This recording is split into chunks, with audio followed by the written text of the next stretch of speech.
Hello and welcome along to another Watch Along live on the Sports Corner. We are back once again for a live Watch Along of the Premier League, Liverpool versus Leicester City. Joining me today for this game is going to be Rowan if he doesn't die. Hopefully he's alright. Are you all good? Literally as soon as you click thing, I took a quick swig and it just went down the wrong hole. Oh God. Well, yeah. Rowan is alright, which is all good to see. We don't need you dying. We're not even 2 minutes into the stream. We're not even a minute. Give us half an hour. Yeah, hopefully. We should have a good game on our hands, as we said. Liverpool taking on Leicester City in tonight's fixture in the Premier League. Originally it was going to be Barcelona or Atletico Madrid we were going to cover. Yeah. Kind of glad we didn't. In yeah, the end. 1-0. Darts was on. It was just, I think, this game, not means more, but I feel like it's going to be a bit more challenging. A bit more action-packed. Whereas I feel like Atletico Baz had a bit of a boring game run over, and it was. Yeah. But if you're an Atletico fan, not. 24 games unbeaten now. 24, which is a mad record indeed. And talking about records, Liverpool, of course, unbeaten at home for what feels like God knows how long now. They're coming up against Leicester City with this game kicking off in just under 10 minutes' time. We're going to go through the two teams. We're going to, of course, talk through these two sides and how they've done so far in the Premier League. And then, of course, we'll get underway with the games. Ooh. Hopefully, it should be a very good match indeed. We want a good scoreline. We do. That's the important thing. We've had a few good games this weekend. We had the game yesterday, which was alright with me and KD. We had the best game of the weekend so far, which was the Monaco game, which Monaco won 3-2. So let's see if we can have a good game tonight. Wednesday. But without further ado, let's go into the two teams and see what's going on. Because, of course, you'll know, before the break kicked off, Liverpool had a bit of a defensive crisis on their hands. Lots of players out. Van Dijk was out injured. We've also got Fabinho who's out injured. Henderson as well. Salah with COVID. And as you can see, it's not necessarily cost them as much now. Luckily Fabinho's back. You can see it's a 4-3-3 for Liverpool tonight. Alisson is in goal. Back four of Robertson, Matip, Fabinho who's now back from his injury. And James Milner playing as a right back. Of course, Trent is another one of those players that picked up an injury, which is a real shame for them. Midfield three, they've got Keita, Wijnaldum, and I tell you what, perfect opportunity for Curtis Jones to come into the team. Yeah, I mean, Henderson is a big miss. We know how much of a leader he is for that side, but it's time for Curtis Jones to step up. Absolutely, and he's a very good youngster indeed, and he's had, plenty of games in the past for Liverpool, so could be a good opportunity for him to show himself off tonight. And then, of course, that front three, as I said, they are missing Mohamed Salah, but still a very strong front three, isn't it? Mane, Firmino and Jota. Especially with the on-fire Jota, obviously. But he'll be running from the hat-trick in the Champions League. He's been playing well. I don't know how he did when he went on international duty with Portugal. But I think he scored for Portugal in the international break. So it's a great sign for him. Salah is obviously a huge miss. We know what it brings, but it's not like Jota's a horrible replacement. He's very much capable of scoring goals and getting assists. Absolutely indeed. Chris is in the chat. He says, "Hi lads, hope you are well. I wonder if Peter will come in today and make his jokes." Get ready for that, Rowan, by the way. I'm ready. It's a happy weekend for me and Rowan. Our local team's winning. Yeah. Now we just need my other team, Liverpool, to win to top off a perfect weekend. No good for you. You've picked the perfect place to come, haven't you? You have. For tonight's game, of course, as a Liverpool fan. But yeah, as you said, we'll sweep past. We scored a 40-yard screamer of a free kick, so we're great. Which is an incredible goal indeed, and less said about Rotherham. But that is the home time tonight. Home team tonight, of course. Liverpool playing at Anfield. Let's have a look at the away side tonight. As you can see on your screen, Leicester City, they have the opportunity to go to the top of the Premier League tonight. They'll go on top with 21 points. Liverpool can't go top because of their goal difference, of course, but they can go into second place. But for the away side tonight, 3-4-2-1. Schmeichel is in goal. The back three of Christian Fuchs, Johnny Evans and Wesley Fofana, who is fantastic to see him back because he did pick up a knock not too long ago before the international break. Midfield four, you've got Albrighton as a left mid, Justin as a right mid, and the two main midfielders, you've got Nampalys Mendy and Yuri Tielemans. You've got Maddison and Barnes as the cam / I would assume wingers.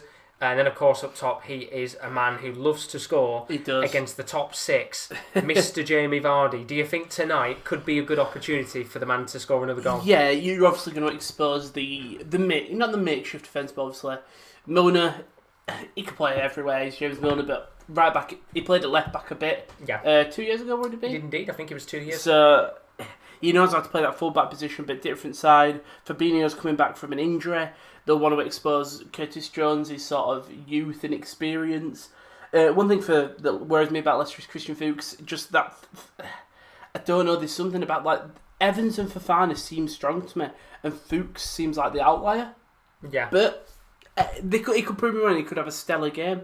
He could indeed, and I guess a kind of a thing is with him being usually a fullback, he's probably, with the whole injury issues that Leicester have had, of course they're still missing Soyuncu, Ricardo Pereira's still out injured, so they are missing some big players, and I guess for Fuchs to come into that centre-back position is something he probably never expected to do, and of course he's done a very good job indeed, because right now they're firing on all cylinders, Leicester, and seem quite hard to beat, don't they? You've seen older players transition from fullback to centre-back, Piszczek being the biggest one this season for Dortmund. Yeah.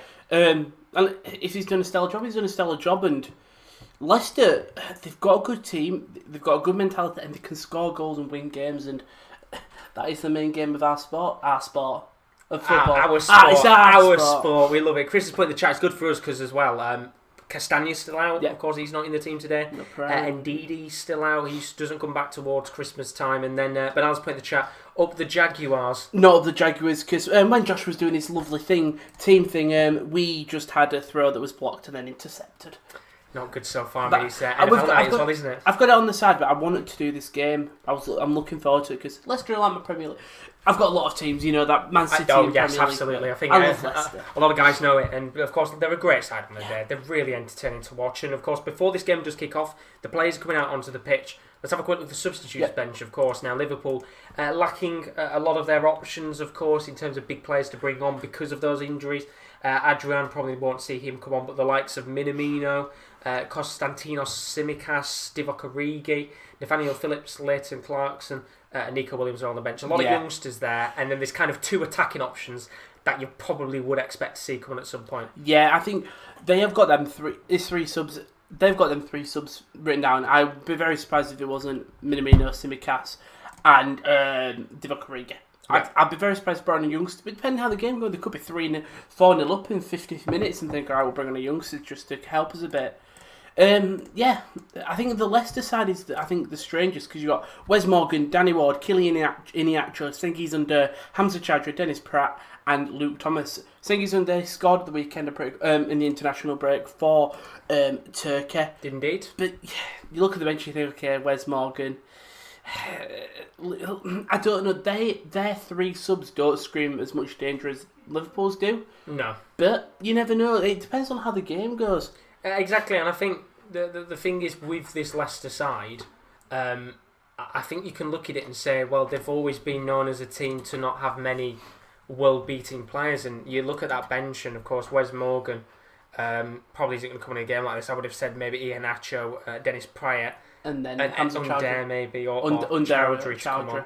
Yeah, they've never been a team with world beaters in the squad. They're just a very good unit of players that know each other well. And I was saying to KL before we went live, I think players like Morgan and Fuchs would have probably never expected to be in a position to potentially challenge for another title. I bet they thought when Leicester won a couple of years ago that they would never win another title again. Imagine them though, they won the title and think great, and then 4 years later, you're back again going, you know what, they could do it this season. We obviously know that COVID has messed it up, but for the best, I think, for football fans, it's added that element of unknown. Like, who would have thought Aston Villa would have been as high up as they were? Who would have thought that Sheffield United really would have collapsed as bad as they have? They had a great season. You wouldn't have thought it'd be a straight, you may think, okay, maybe a 16th, then relegation, immediately straight into that 20th, aren't they? Yeah. It's mad, and I think as well, the good thing about this Leicester squad is if we are, a couple of months down the line, if it gets to a situation where they are in for a title challenge again, they have experienced players that know what it's like to be in that position. I guess they could have had a completely refreshed squad, all of the old guard. We've seen the likes of the Okazakis and that move on over the last couple of years who were title winners, but they've kept a couple of them on. So you've got, in the starting line, you've got Fuchs, Morgan, Schmeichel. Maddison weren't there, were he? Madison wasn't there. I think that's literally it. I think Vardy as well. Apart from that, I can't think of any other players. They've got kind of 4 or 5 players that were there at that point. So when it does come potentially, maybe a couple of months down the line, if Leicester are challenging for the title, they've got those players there that know how the experience is and how to cope with it, which could do Leicester favours. But we've looked at the three teams, of course. Let's have a quick look at the chat and see what you guys have been saying right now. Chris saying our bench is worrying. I think it's Nico Williams, Minamino and Origi. But then Tsimikas is a shout because of Robertson playing for Scotland, of course, in the international break. I'll come back to your prediction in a second, Chris, because Kyle's in the chat. But hi, lad. Can I actually see your picture, by the way, now, Kyle? I know you said you couldn't see whether your profile picture was coming up or not. It is now. Only joining now. Did the match start? It's just about to start in a moment's time. Then Chris has put, I expected Nico Williams at right back and Milner instead of Jones, but it's James Milner. He can play anywhere. The absolute legend. Good to see you in the chat tonight, Chris. I hope to see some reaction from you. Milner's a guy, by the way, who I think he's like Ben Foster. He could have a YouTube channel and just be real. Like Ben Foster's YouTube channel just seems extremely nice. Yeah. Seems like it just comes off as a really lovely guy. Same with Milner. He's a lovely player indeed. Chris has put then, if I'm not talking because I'm watching the game with my dad, that's all right. Hopefully we might be coming out with a positive reaction to this game as the game does kick off indeed. And then Sasha's in the chat. How you doing, buddy? Good to see you as always. He's put the Foxes emoji in the chat. Whoa. So I wonder who he's supporting tonight, Ron. Predictions. Yeah, let's make our predictions now. I mean, Chris has put in the chat, he thinks it's going to be a Liverpool 1-0 win. But I don't care, I just want the win. Yeah. What are you thinking tonight?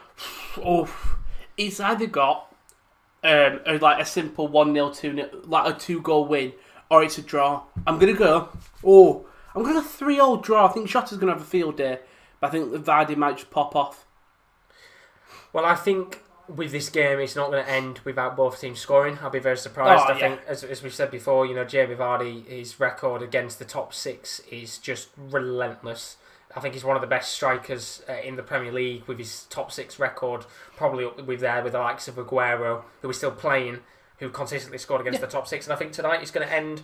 I think it's going to end 3-2 to Liverpool. Close game. Vardy's going to score 2. I mean, it's a great ball by Milner down the wing. It is indeed, and there could be an early chance here for Liverpool. Ball spreading towards Mane. He's going to lay it off to the edge of the box to Naby Keita, whose long-range effort just doesn't have enough power on it, does it? If Naby Keita looks up there, he's got Andy Robertson in acres of space on that left-hand side, like acres of space. Does indeed. Ben Allen's put Shaq Origi and Wijnaldum deserve more respect. Ben Foster got a wholesome channel. And then Ravens in the stream says, Mr. NFL is in the building. Oh, God, I'm not Mr. NFL, trust me.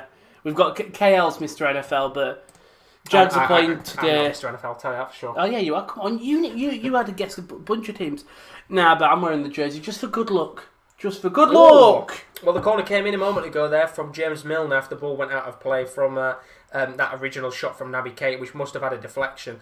Milner guides it towards the left-hand post. Mane gets his head onto it, just hits the side netting, but a good start here, 2 minutes in for Liverpool. It's a great start. 2 major chances to team score. At least Mane's getting involved. Again, we said at the start, it's all to do with how Liverpool going to play without Salah. He's one of the main men. Thingy. Yeah, he's one of the main players though in this thing. As the stream goes down, I can look up my phone if you desperately need. I get it up on there, but yeah, it's a good game overall in terms of these two sides will be looking really to try and get that early goal in the game. We know that at the end of the day, Liverpool right now have had a few defensive issues in terms of injuries and things like that, while Leicester just look like the most informed team in the Premier League right now. As Kyle puts, I don't care what happens as long as Liverpool don't win. So don't tell that to Chris in the chat, because there will be some feistiness going on in the stream. And then Rems has put, he's Mr. NFL. There we go. We'll call you Mr. NFL, because that's probably better than... Yeah. He certainly is Mr. NFL compared to... well, me, I could never be Mr. NFL. And then Sasha put Leicester City with the emojis. Are you supporting Leicester City by any chance as they come forward here? First little chance of the game, Harvey Barnes trying to flick a ball into the box, but it doesn't get anywhere in the end. And I think there's a few calls for handball. Well, that will probably be checked when the ball... I hope so, but Liverpool will come on the counter-attack with Sadio Mane. They are indeed, and he's on that left wing right now, and I think that'll be checked in a moment, but Mane tries to spray a ball off into the path of Bobby Firmino, but doesn't get to him in the end. Do you think that's going to get checked? I think he'll be checked now. He whistles. Yep, it's being checked. Where's he? That was a very quick check indeed. It's over. Not going to be a penalty. They'll show us here. That's a handball. Right? Now it does hit his hand. We can say that for sure. I guess in that situation, do you look at it as in is his hand in a position where it's been kind of purposely put? Because I guess the bounce of the ball, it hits his hand. There's not much you can do. Yeah, I do think it's one of them.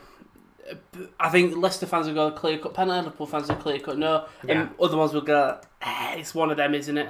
I think it's one of those in that situation where, because it's an awkward bounce, there's not much you can do in that situation. Yeah. But in the new rules of the game, I think it would technically be given as a handball. Of course, we can't hear in terms of what's going on. Chris Kavanagh's just said to a Leicester player, it was just a natural movement. It wasn't like he couldn't control it. Which I agree in that sense. And if you're watching the game, tell us in the chat whether you think that should be given as a penalty or not. Because I think personally, Chris Kavanagh's right there. It is just a natural movement. The bounce of the ball is incredibly awkward for Matip to be able to move his hand. But Leicester City trying to come forward here in these early sectors of the match, and that front three of Barnes, Maddison and Vardy, they've been on fire. Not just this season, but for the last couple of months, haven't they? Just how dangerous do you think that front three can be tonight? The thing is, it's not really like you see Liverpool, they're playing that 4-3. They're really...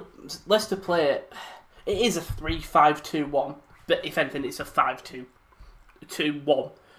I think the one thing is, Maddison and Barnes, they are operating as sort of two central attacking midfielders, but they have got the pace, they've got the skill, where they can just drift off to the wings and they'll practically transition into a 5-2-3. Yeah. And they seem very seamless, all working together. It's a very interchangeable front three. You know, Maddison, we know him playing as a cam, now he's kind of playing as a winger, but with Barnes and Maddison, while they're playing as wingers, they also get a lot of space in that midfield because it's so open for them to be able to choose whether they want to go a little bit further out to the left and right hand of the wings and push forward and try and flick a ball into the box, or whether they want to cut into the middle and try and either feed a ball into Vardy, who 9 times out of 10, because he's quick, he's going to get to the ball, or whether they want to go on a run of their own, which there's a chance here potentially for Leicester City to come forward, but Fabinho is the quicker of the two players, and it's going to be given as a goal kick, I think, and James Justin, free kick. Not happy there. Well, so James Justin, he skins past James Milner. He gets the ball back on the wing, and then it's a foot race between him and Matip. Matip gives up Fabinho. Fabinho kicks out of play. I think they gave it as a foul. They did. Yeah, I would have said in that situation, it's probably not a foul, but, well, Kavanagh's given it in the end. It's just legs getting caught up with each other. James Justin hasn't meant it. Fabinho hasn't meant to come across. It's one of them contentious ones where it's annoying because I don't think it is one, but they have to give them. They do indeed. As Liverpool tried to come forward here in these first few minutes, it's been an energetic start so far, and it was Diogo Jota on the ball, trying to lay a ball into the path of Sadio Mane, who's just coming to the middle, but eventually it's going to go out of play for a goal kick there, and both sides looking lively. Yeah, but Firmino, they're just trying to... Him and Jota linking well. Jota does just break through on that right-hand side, tucks it back inside to Firmino. Firmino tries to release him again, but Jota's offside, ball goes out of play. But you're both trying to create something, which is very nice to see. They are indeed. Carl's asked in the chat what was the score of the Leeds-Arsenal game. It finished 0-0, and it was Arsenal were down to 10 men early in the second half. Nicolas Pepe getting sent off for a slight headbutt in that match. But yeah, down to 10 men. Leeds tried their very best to get a goal, but ultimately Arsenal stood tall, got a point in that match, which is a real shame for Leeds fans. But it's Leicester coming forward here. Jamie Vardy's on the ball, and, well, there was a slight tackle there, but nothing really to be able to give that as a penalty. Out of nowhere, the ball just ends up at Vardy's head. He flicks it on through to Maddison, who just can't get the ball under control. Maybe a slight touch from I think it was Matip, but nothing enough that counts as a penalty. Yeah, no, it was a fairly decent tackle in the end, and it was just a moment there where you could see Liverpool, our backline switching off. And well, if there was one game where we saw them switch off, it was the Villa game a couple of months ago before the previous international break, where they conceded 7. And of course tonight, the defence is a little bit weaker than that. Do you think Leicester will look to carve balls over the top towards Vardy? 100%. Vardy's just got that electric pace. It just comes out of nowhere. Yeah. He could run slow the entire game, then when he needs to just get the burners going, he just switches into fifth gear. That's a lovely tackle by... who is that? I believe that's Albrighton. I'm about to say, is it Albrighton? Is Albrighton starting? Yeah, he's on the left-hand side tonight as the left mid. But, I mean, when you look at this team... There's more of a left-back, if anything, because James Justin's on the right. I just said they were overlapping midfielders/wingers. Okay. Yeah, but you look at the squad, and to be fair, like with this Leicester side, players like Nampalys Mendy, Albrighton, Fuchs, as I said, a couple of years ago, would have probably thought they would either A, never win a title again, or B, probably wouldn't have expected to have still been in this team anymore. When did Mendy sign? Mendy signed, I think it was the season after they won the title. It was actually when Kante left the club, so I think it was the season after. But Mane's at the edge of the box here. Going to lay a ball off into the path of Jota. Good save from Schmeichel. Lays down low, out for a corner. It was actually Curtis Jones. It was. Naby Keita starts that off just outside the box. Plays it through to Curtis Jones. It was Jones through to Firmino. Firmino plays it back to Keita. Keita's got open but space. But ends up playing it through to Curtis Jones, who goes for the shot. Could have squared it across. Sadio Mane's there waiting, but great bright spot, great save from Schmeichel. Great save indeed, and well, Curtis Jones were known to be a bit more of an attacking midfielder than a defensive one, which is completely different to the role that Henderson plays. But we've got a corner here for Liverpool. Ball's going to be lobbed into the box, and it's a pretty poor corner, but it's going to come out here towards the path of Naby Keita, who hits it on the volley, straight to the hands of Schmeichel. Poor corner by Robertson there. And now Alisson's out of his net, so okay to get it out. Yeah, originally it was the kick from Schmeichel there, which went all the way to Alisson, which is fairly impressive in itself. Bit of keeper tennis. Yeah, we don't tend to see it much now these days, especially with keepers trying to hit it all the way up and score. But Curtis Jones tonight, as I said earlier, he's a little bit more experienced than some of the other youngsters at the club. Pretty much a fan favourite already. Scored the winning goal, I think, against Everton in the FA Cup last year. How important do you think it is for him to play tonight in a game as big as this? I think it's not a game because everyone a game maker, but everyone knows it is. But it's really his chance now to say, I do deserve to be in Starland. And Leicester are. We talk about the top six, and we always know who the top six is going to be. Ball over the top, Schmeichel comes out and collects. We always know who the top six are going to be. Yeah, we do. But nowadays, I don't think you can say, "Oh, these are going to run away with it," because you have got Leicester and Wolves who make up the top 8. It's really a top 9 division now, which is lovely to see, because you look at the other leagues. Liga is a top 3 league. The Bundesliga is a top 5 league. Serie A is a top. Probably the only other one where you can say it's kind of top 6, 7. Top 6, 7, like Lazio, Napoli, Juve, and stuff like that. But yeah, I think for once our league is becoming a really diversitised. Is that the word? Diverse. Diverse is probably the proper word for it. As Leicester, I get what you mean. Have done really well to break down the attack. Liverpool will try counter-attack. How long has Mark Albright been at the club? He's been there for a while. For a good couple of years now. He was there when they won the title, and I think he was there beforehand. I would have probably said he's been there for about maybe 6 or 7 years I was thinking, do you know, when they got promoted, I was thinking maybe that's when. Who knows? He's been there for quite a while now, but as you said a moment ago, I think it's specifically this season, it's really interesting to see how the league's gone, because there's not really a big points gap between everyone. You know, Tottenham's up there right now. Mm-hmm. Obviously, these two sides tonight, Leicester and Liverpool, are up there fighting for it. You've got other teams as well that are lingering towards the top end of the table.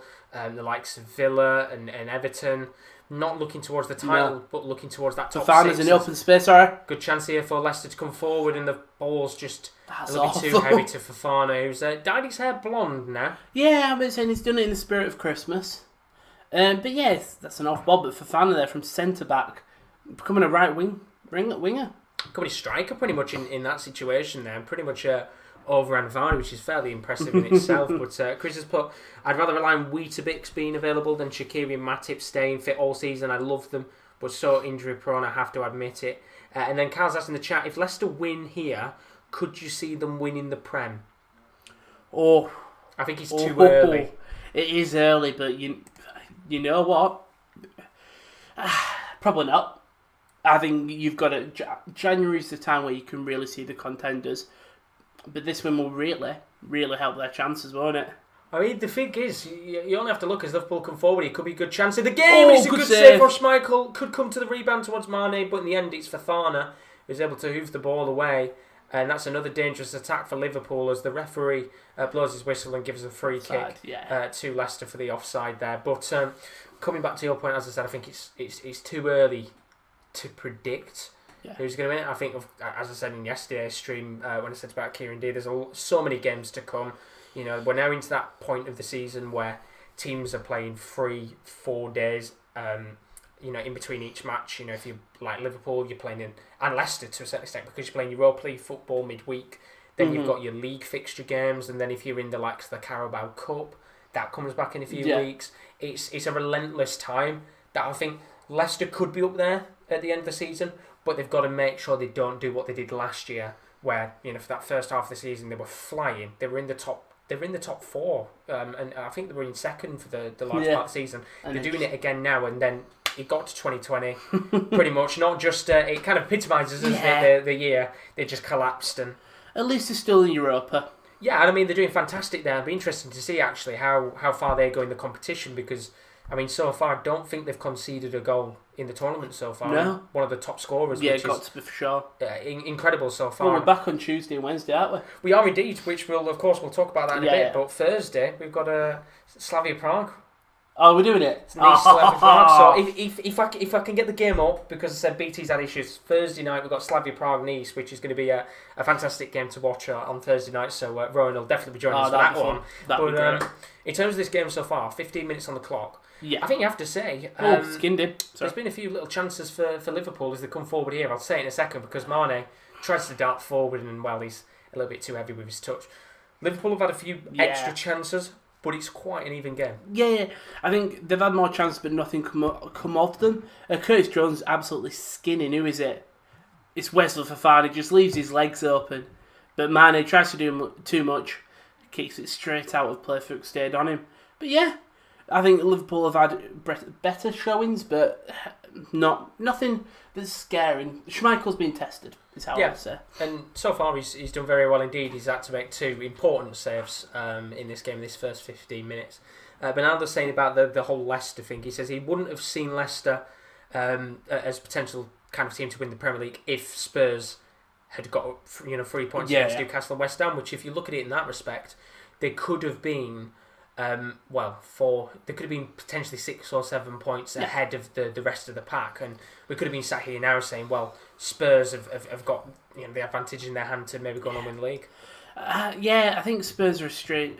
I think the one thing about football is hindsight. It's like if we picked up that win against Bournemouth, I know they're not there, but it was the first. As an example, if we picked up a win there, we could be winning. But then, let's say you beat Bournemouth, but the City might have never lost that game. Yeah. It all tries to play, and it just, unfortunately, sometimes just doesn't pay off. It doesn't indeed. Well, Leicester were coming forward there. It was a good chance for Maddison and Vardy to link up together. Vardy just waited for the run of Maddison, and he tried to flick the ball over the Liverpool defence, but in the end just didn't reach Maddison, and Liverpool's defence so far not really been majorly tested. And he's saying, I'm saying I wouldn't need a draw for today. The title race is open in my book. I get what you mean in that respect. But even then, as a Spurs fan, would you have still not felt that had you won those 2 games, the pressure would have been on you to go out there and win it, because you would have had a couple of points advantage in front of everybody else? As Sasha puts, Kasper Schmeichel is one of my best goalkeepers in the Premier League. Yeah, he's right up there, isn't he? Schmeichel's one of my. I don't know. He's one of my favourite goalkeepers.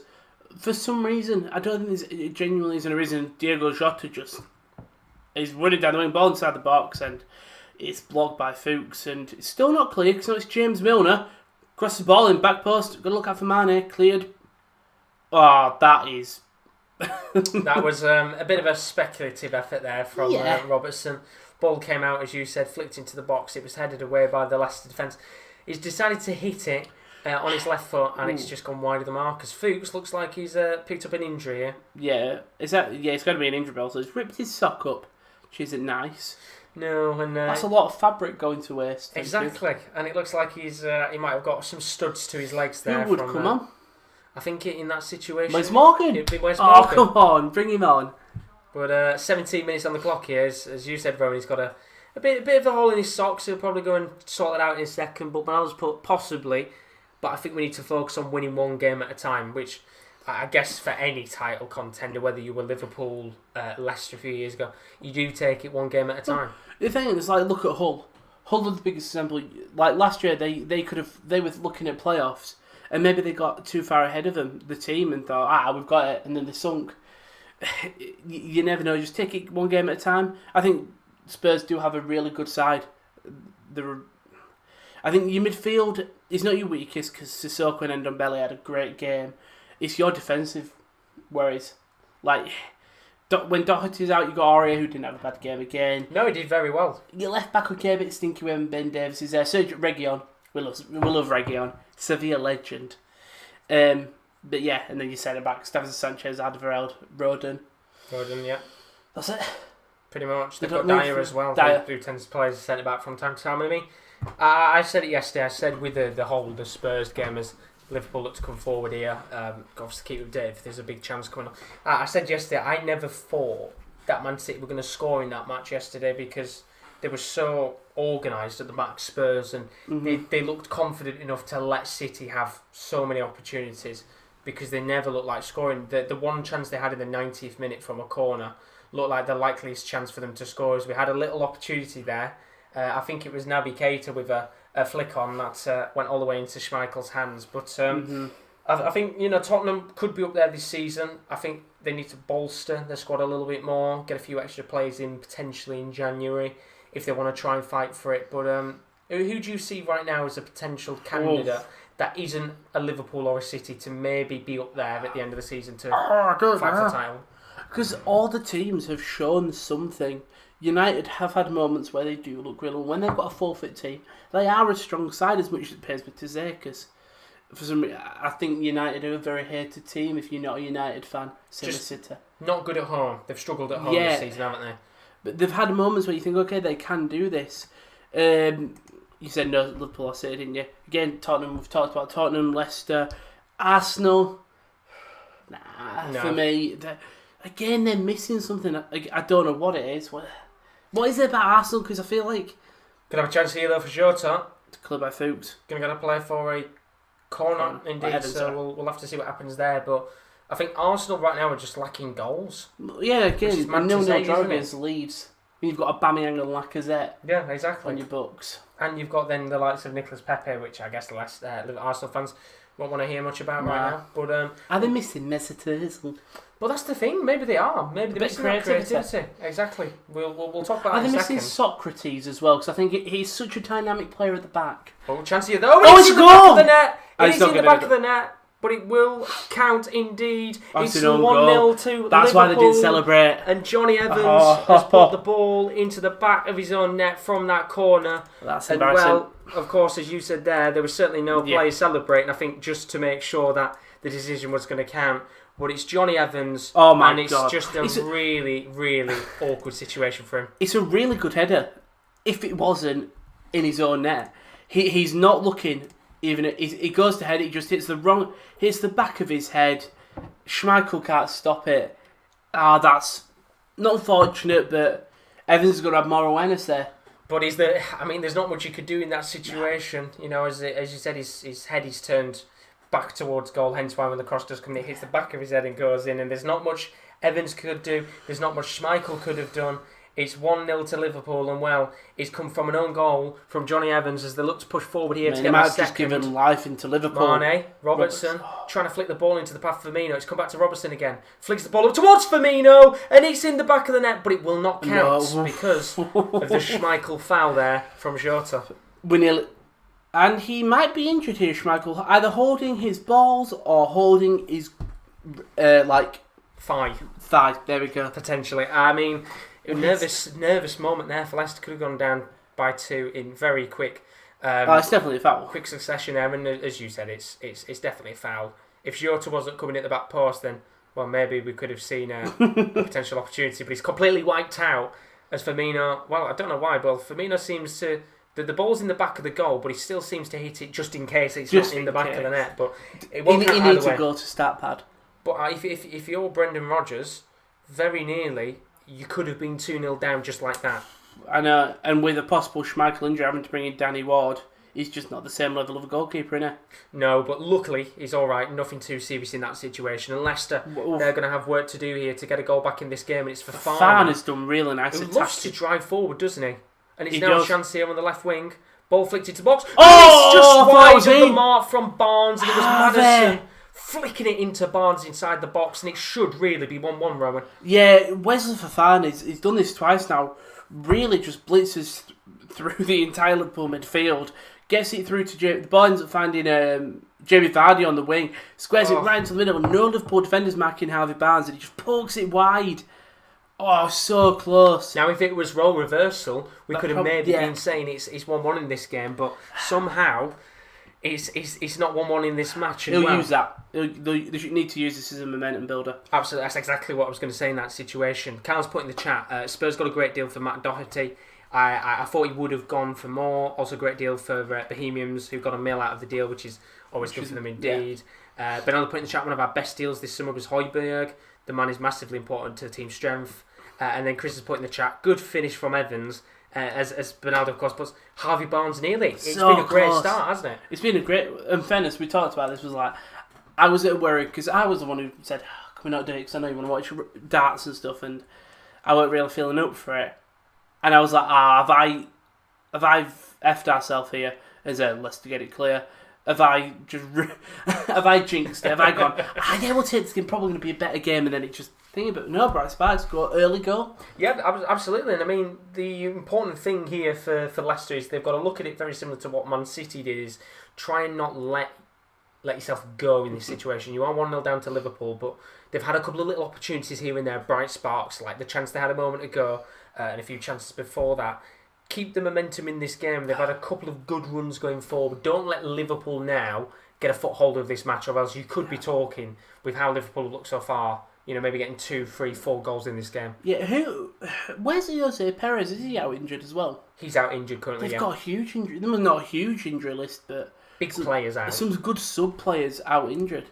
Yeah, I mean that's the scary thing though, isn't it? That they've got a lot of big players out, yet somehow they're still doing so well in the league. They've been fantastic to watch so far, and I think for many people, I said myself that for me, before the international break, they were probably the most consistent team in the league, because Liverpool, of course, were cocking up a little bit here and there, and some of the other big clubs as well. But Leicester just kept driving forward, getting good results. And, well, tonight they've got a big test on their hands, of course. And if they want to fight for the title, they've got to win games like this. As Carl's put in the chat, Evans should know his job is to clear the ball away from your goal. And, look, at the end of the day, he does hit him on the back of the head.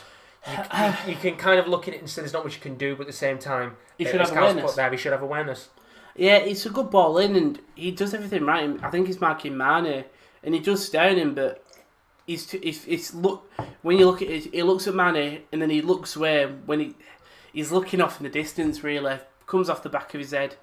He can't control where it's going, but he should be able to see, okay, this ball's going to hit me not in the right place. Well, we've got another corner here for Liverpool. Could he do it again? The ball's lobbed in, and now this time it very nearly ended up in the back of the net, but from a Liverpool centre-back, Joel Matip.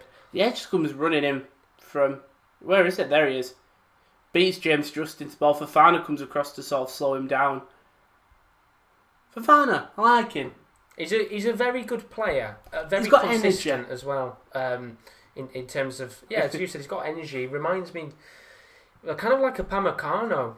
Yeah. In terms of he loves to drive forward, and if he can have a chance to come out of his usual position and maybe have a go at goal, he will do it. The thing is, especially when you're playing 5 at the back, yeah, you're going to see a lot of Dortmund references in. Because they play the same way, don't they? Yeah, and I know them well. It's the same what Emre Can does. Emre Can will take the ball, and obviously he's naturally centre mid, but he will take... Oh, Johnny Evans again, nearly giving away a corner there for Liverpool, gets it out. But Can does push out of his centre-back role, and they'll sit at 4 at the back. And it does allow... It allows that bit more freedom for your midfielders to push forward, and then allow the further players to go forward. And if they've got that in Fofana, great. Well, here he's on the ball now, and you can see that, as you said, with your 3 at the back, he's kind of like a 5 at the back at times. There is a little bit of freedom for sometimes the centre-backs to push up a little bit more. I mean, Fuchs is predominantly known as a full-back that does like to move up the pitch. Maybe from time to time you see him come forward. But Fofana has been that man that's had a bit more freedom in this game to push forward as Leicester look to go long ball towards the path of James Justin, but the ball doesn't get to him in the end. And in this last couple of minutes, since Liverpool have got the goal, Leicester just can't quite seem to hold the ball for a great deal of time. It seems to be they get a couple of passes going, then the ball's given away. Yeah, and Liverpool having a couple more kind of flurries forward. Yeah, I don't know. I feel like Vardy hasn't really involved. Obviously, he had that early chance putting it to Harvey Barnes, but apart from that, I think with the things with Vardy, he just waits and he's very patient. He is indeed. But when Leicester are on the back foot this much, you hopefully see a counter here from Leicester. And well, this might be a good situation for them to counter. And look at that pace there from Harvey Barnes trying to get the ball, but just a little bit too heavy of a ball. He was trying to pass it to himself pretty much. It was was, just a little in bit too fairness, heavy. if he gets onto that could be an incredible goal even. Reminds me of very similar to Gareth Bale when he scored that goal and won the cup final. That genuinely might be one of the best ever goals in terms of just individual excellence. Like you see like amazing finishes. In terms of just the kicking, he runs off the pitch and still catches. It's a mental goal. Well, I think Harvey Barnes was trying his best impression of that goal, but just a bit too heavy with the touch there. And well, we're just under 30 minutes into this game. Liverpool 1-0 up courtesy of a own goal from Johnny Evans as they look to come forward here once again, and they've been given the freedom of the pitch in these last 10 minutes to come forward, and we could have quite easily been saying they were 2-0 up had not Jota fouled Schmeichel. 2-0, 3-0 even. They've had moments where they haven't been pressed by Leicester at all.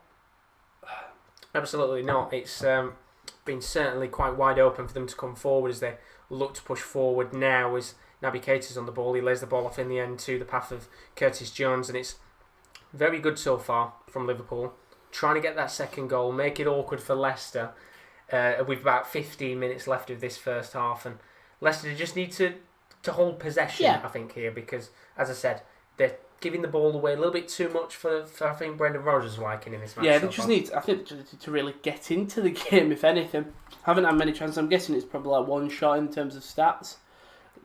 Nothing much. It's been all Liverpool, but you've still got another half to go. This game's going quick though. Already half an hour in. I know it's been a very quick game indeed. As Jota launches a ball into the box towards the path of Mane, the ball eventually lands towards the path of Wijnaldum. He heads the ball down, trying to get it back to Mane again, but his header's just a little bit too weak. And yeah, it's been a very quick half an hour. Leicester's clearances haven't really come to anything. They'll clear it, but your midfielders haven't pushed up with it, so it's just allowed Liverpool to get the ball back, send it straight back into Wijnaldum, Mane, Jota, Firmino, and they could just go again. Whereas, like Fofana had a bunch of time, the ball's gone through to Jamie Vardy now. They'll try to use that blitzing pace, and that's a great tackle by Curtis Jones. Curtis Jones has done great there to stop Vardy running through on goal. They just haven't done enough in this game. I think, as you said, like clearances wise, as Mane comes through on this left hand side, this could be a good chance for Liverpool to make it too. He's on the left wing, tries to get through, and that is going to be given as a free kick, and it's the right decision there from the referee. I hate to say it, but it's a good foul by Johnny Evans. It's tactical. It's no one see because it's a foul that is very clearly on purpose. But think about it, so much acre space in that box. He's cutting outside to his right. Take him out. And stop the potential chance there, because he was either going to go for it on himself or wait for the run of Firmino. But we've got that free kick here, which John Evans has given away. 31 minutes on the clock. Milner is standing over it alongside Robertson, and this could be a very good opportunity for Liverpool to double their lead with just under 15 minutes left to go of this first half. Can they get not an equaliser? Can they get a second goal in this match and make it awkward for Leicester? Robertson will whip it in. Back post, Matip. Oh, who is that? That's Firmino trying to go for the karate kick there, wasn't it? Good balling. Matip loses. I think that's Harvey Barnes. Heads it into the box. Firmino just can't get it up there. Just pokes it wide though. It's an incredibly awkward ball to get to, and well, if he'd have got a touch that somehow, very nice I don't know whether Schmeichel would have been able to save that. It was a bit fast to the right, so it could have definitely 100% gone in. But that's two chances Matip's had now in this in fairly quick succession. Yeah, I know. From a centre back as well. Not what you expect as. But that's the thing. Liverpool are making the most of set piece opportunities. It's been 2 or 3 corners that they've had now where they've tested Liverpool to Leicester to a great extent. The free kick they had a moment ago there nearly ended up in the back of the net as they come forward once again here. Mane and Naby Keita linking up together, and as you said, looking at the opposition, Jamie Vardy's not really done much so far in this match to test Liverpool. He just hasn't got into it. I mean, he had a big chance, but Curtis Jones just snuffed it out. He's not. The thing is, it's not like he's even got into an opportunity in area to shoot. Liverpool have just done well to contain him. They have indeed, and it proves, of course, why they're up there to potentially win the title again this season. Even with these injuries and things like that, I guess we could have been talking about a very different situation had they've not had the likes of Fabinho being able to play in this match. But Sorry. they've done quite well defensively so far. Yeah, I was looking at Fofana's tattoo. He's got a broken heart on his head. I was wondering what you're looking for. I didn't know there. whether it was a tattoo or a birthmark or he'd cut it into his head, but I think it's a tattoo. As Leicester will come now. Oh, James Justin! Oh! And that was a chance and a half. And well, James Justin's protesting here for a corner, thinking Alisson got a save onto that. And that was a great chance for Justin, wasn't it, Ralph? Oh, cuts inside of Trotter and Milner. That comes off the head of thingy, doesn't it? Does that come off the head of Matip? Let's have a look here and see what happens. It might have got the smallest of touches from Matip, but the referee right there... back. Yeah, referee adjourned it to be a goal kick for Liverpool as they look to come forward. That was a good opportunity for Leicester to get that goal as they drive forward now. Naby Keita, lovely ball to Mane. This could be a great chance for Liverpool. Oh. No, that is poor for Mane. You'd expect better from him there. Just under pressure from Johnny Evans. You probably he's offside as well. But it's a lovely ball through. Wait, how's he offside? Oh, there we go. Yeah, would have been offside. Great decision by the assistant ref. Evans there, if he's like, I think Evans had got him anyway. That's why it's such an awkward angle for Mane. But bright sparks there. Naby Keita there trying to get an assist. Two chances in quick succession for either sides there. And going back to that chance we had a moment ago from James Justin, you know, we've had very minimal opportunities in this game so far for Leicester.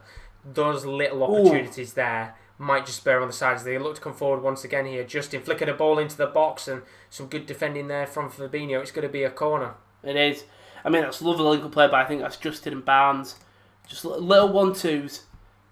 It's Mendy who gets the ball up on the floor. Justin flicks it through to Harvey Barnes. Barnes flicks back. Justin puts a lovely ball. I think it's blocked by that guy. I think it's Milner. So the ball's all coming into Vardy. Fabinho gets a clear and he'll go for that corner. But James Justin, nice little good flurry of 5 minutes for him. Yeah, he's been young fullback. The bright spark, hasn't he, in these last few minutes? But if Liverpool can score a corner, can Leicester do the same? Fofana and Evans is up, and if somebody would like to get his head on it, it would be Johnny Evans. Ball's flicked into the box, trying to get it towards Fofana, and it's cleared in the end, but Nampali's Mendy is able to get a touch on the ball and just make sure that it doesn't come into a Liverpool counter-attack, which Schmeichel is going to play the ball into Nampali's Mendy. That wasn't a convincing pass, was it? I think he was looking for some people up front, but just no one there for him. I mean, you see how many Liverpool players they did put at the back. I think there was at least 8 players all stood practically on the line. Justin's kept that in. Probably should have he would have gone for a throw in.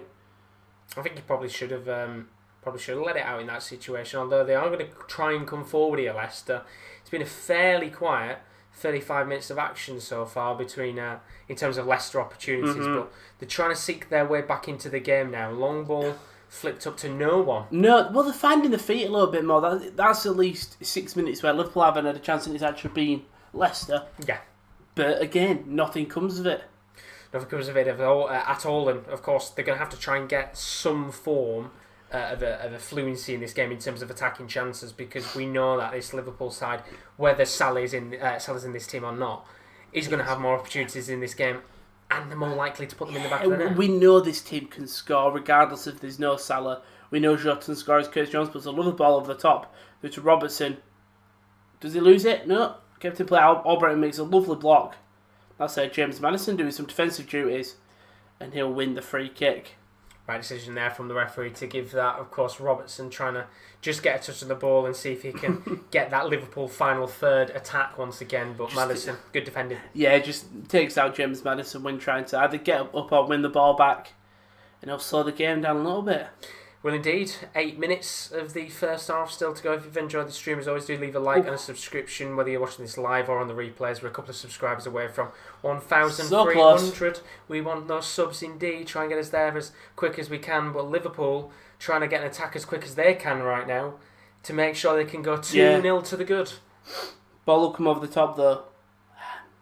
Trying to flick it towards Naby Keita there, but just a bit of an awkward angle for the midfielder to get Can't get it under control.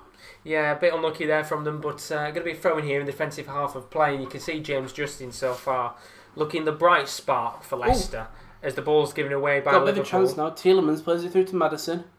And that's a bad ball by Maddison. It's a very rare ball from Maddison in terms of how poor it was. And now a long ball towards Mane, and the bobble here. He's come down for Mane. Fofana's missed it. Mane's still going on goal. Slight deflection from Fofana. he's probably quite lucky in that situation because it puts it into the hands of Schmeichel. Well, Fofana makes most of his mistake, just lets the ball slide straight past him through to the feet of Mane. Mane gets a shot off, but Fofana blocks it, slows the ball down, easy catch for Schmeichel. Let's play a bit risky here. Very, very risky in terms of how they played there. Big chance for Sadio Mane to put Liverpool 2 to the good, and it was a mistake there from Fofana. Just a bobbling ball that pretty much went over his head, and Mane was potentially there to capitalise on it. But luckily for Leicester, he didn't put it into the back of the net, and that Fofana deflection has done them a favour. Yeah, but again, we're talking about how it's all Leicester, yet poor ball by Maddison, and Liverpool got a counter-attack. It's a lovely ball. I don't know who plays that, but it finds his feet to Mane. Just can't get that fully shot off without the block. It's the inside of his foot. Yeah, a bit of an awkward one there. I don't know whether he tries to continue on goal. He kind of cuts onto his stronger left foot, goes into the middle, and, well, he doesn't get it. The shot on target. It's Peter's in the chat. He says, sorry I'm late. I was swimming in a Liverpool. No. Rowan's not going to laugh. He doesn't deserve the laugh. He doesn't. It's not... You're going to have a big test tonight to make Rowan laugh, Peter. This is kind of the thing, because Peter will see the three different sides, you know. He'll see KL, he'll just wheeze at everything. He loves a good pun, KL. He's easily pleased when it comes to puns. You know, Kieran D gave some credit at times for the puns. Rowan's a tough cookie.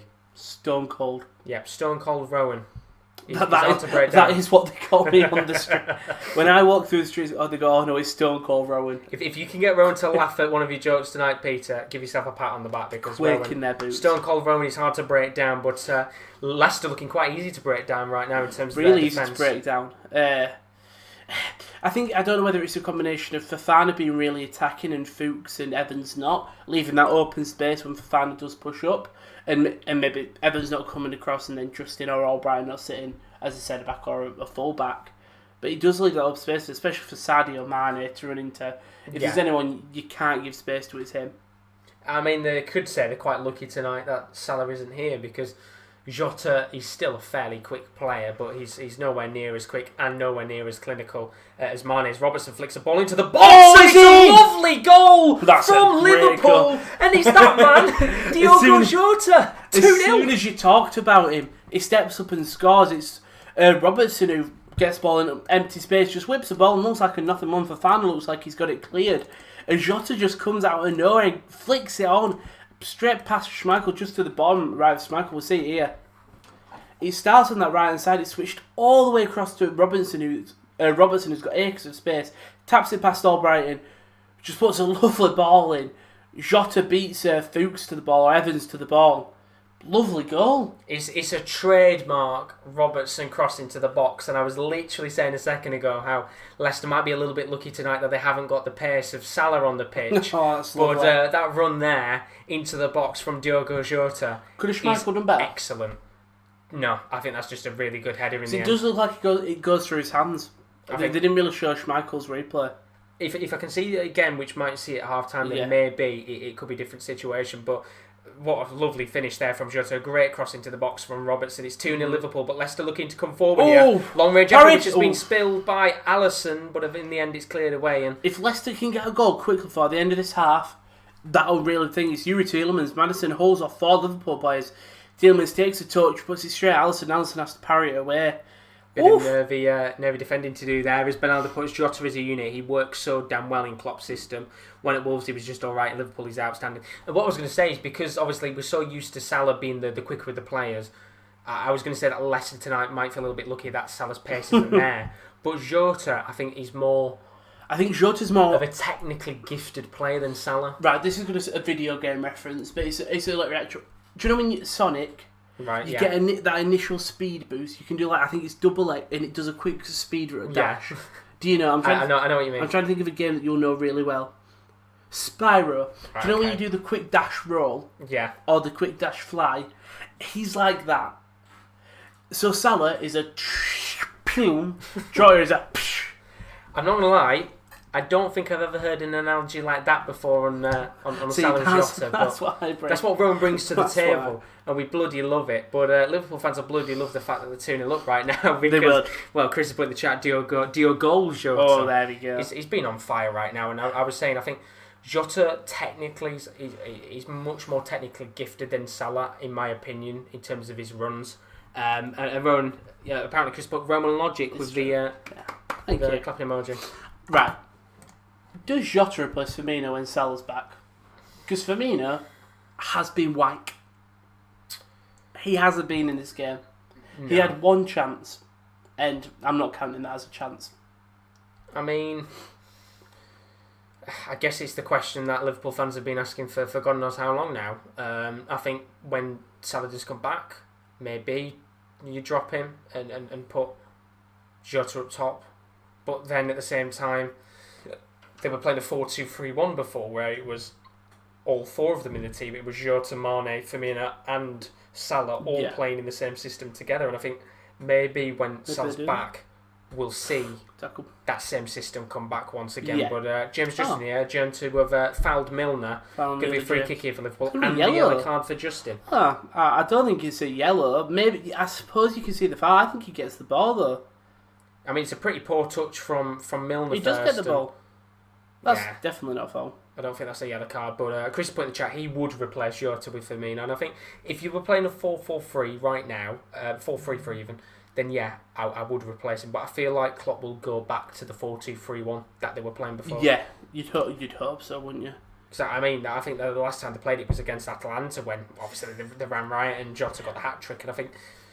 Yes, Firmino's not been in the best of form, but I think he's still an important player to have in the team. It's Tielemans there, just trying to play through Vardy. Albrighton looking very slow on his feet, but Tielemans trying to play Vardy, and it just puts too much pressure. But he does have Harvey Barnes and Maddison all open in that midfield with a bit more space than Vardy does. Does indeed, and we've got 1 minute of additional time left in this game. Liverpool 2 to the good in this match with 40 seconds to go. Chris put Klopp loves Firmino. I love Firmino, but he's been poor recently, which of course has been that long spurring debate with Liverpool fans. But 30 seconds left here. Liverpool, can they get one more goal before half time? Probably doubt. I doubt it very much. In fact, I can answer that question. They're probably not, because they're passing around the back right now with about 20 seconds left. I think they'll just sit back and have a nice little ice bath or have a nice little drink and just calm themselves out. The 2-0 to the good. They don't need to do anything risky. No, when I say that and a long ball over the top. Can Fofana get it this time? Well, he's gone down and he's not going to be giving us a goal kick anyway. But I've got to say, I think when we'll obviously talk about it more when the whistle blows, which is now. So half time of this game, it's Liverpool 2, Leicester City 0, and there is a lot of work for Leicester City to do in the second half, because it's been a fairly poor showing from them so far in this game. They've had a few little opportunities here and there, but ultimately just not had that right clinical edge in the match to be able to go on and get a goal back in this game. Liverpool with 2 goals so far. Of course, we saw a moment ago Diogo Jota with a great finish from an incredible Robertson cross. And then the first goal, of course, originally came from that own goal from Evans. But overall, so far for Liverpool, it's been a very good game indeed, hasn't it? As my camera decides to unfocus itself. There we go, we're back. Good game for Liverpool, hasn't it, so far? Really good game. They've done everything they needed to do, get the 2 goals. You've contained Jamie Vardy. He hasn't been in this game at all. Same with Harvey Barnes, same with James Maddison. James Justin is the only one that Leicester side who looks like he really wants it. Yeah, and there was one chance in the match.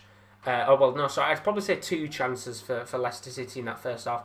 There was the first chance which Harvey Barnes had, which was inside the box, which was just after Liverpool's goal, where you thought maybe we were going to get a fairly quick equaliser in the game. And then the probably the best chance after that was the James Justin long-range effort that just went wide of the mark. Yeah. What do Leicester need to do? Because is there any changes that you think, they can make a big impact? Probably not.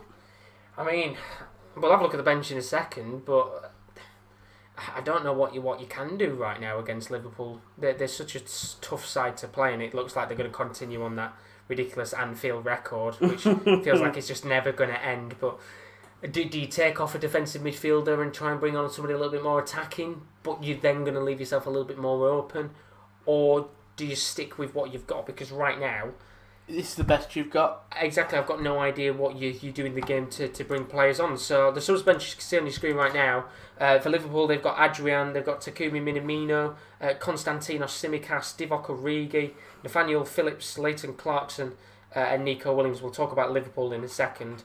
But for Leicester, on their bench, they've got Wes Morgan, Danny Ward, Kelechi Iheanacho, Sengi Zonder, Dennis Pryor, Hamza Chowdhury, and Luke Thomas.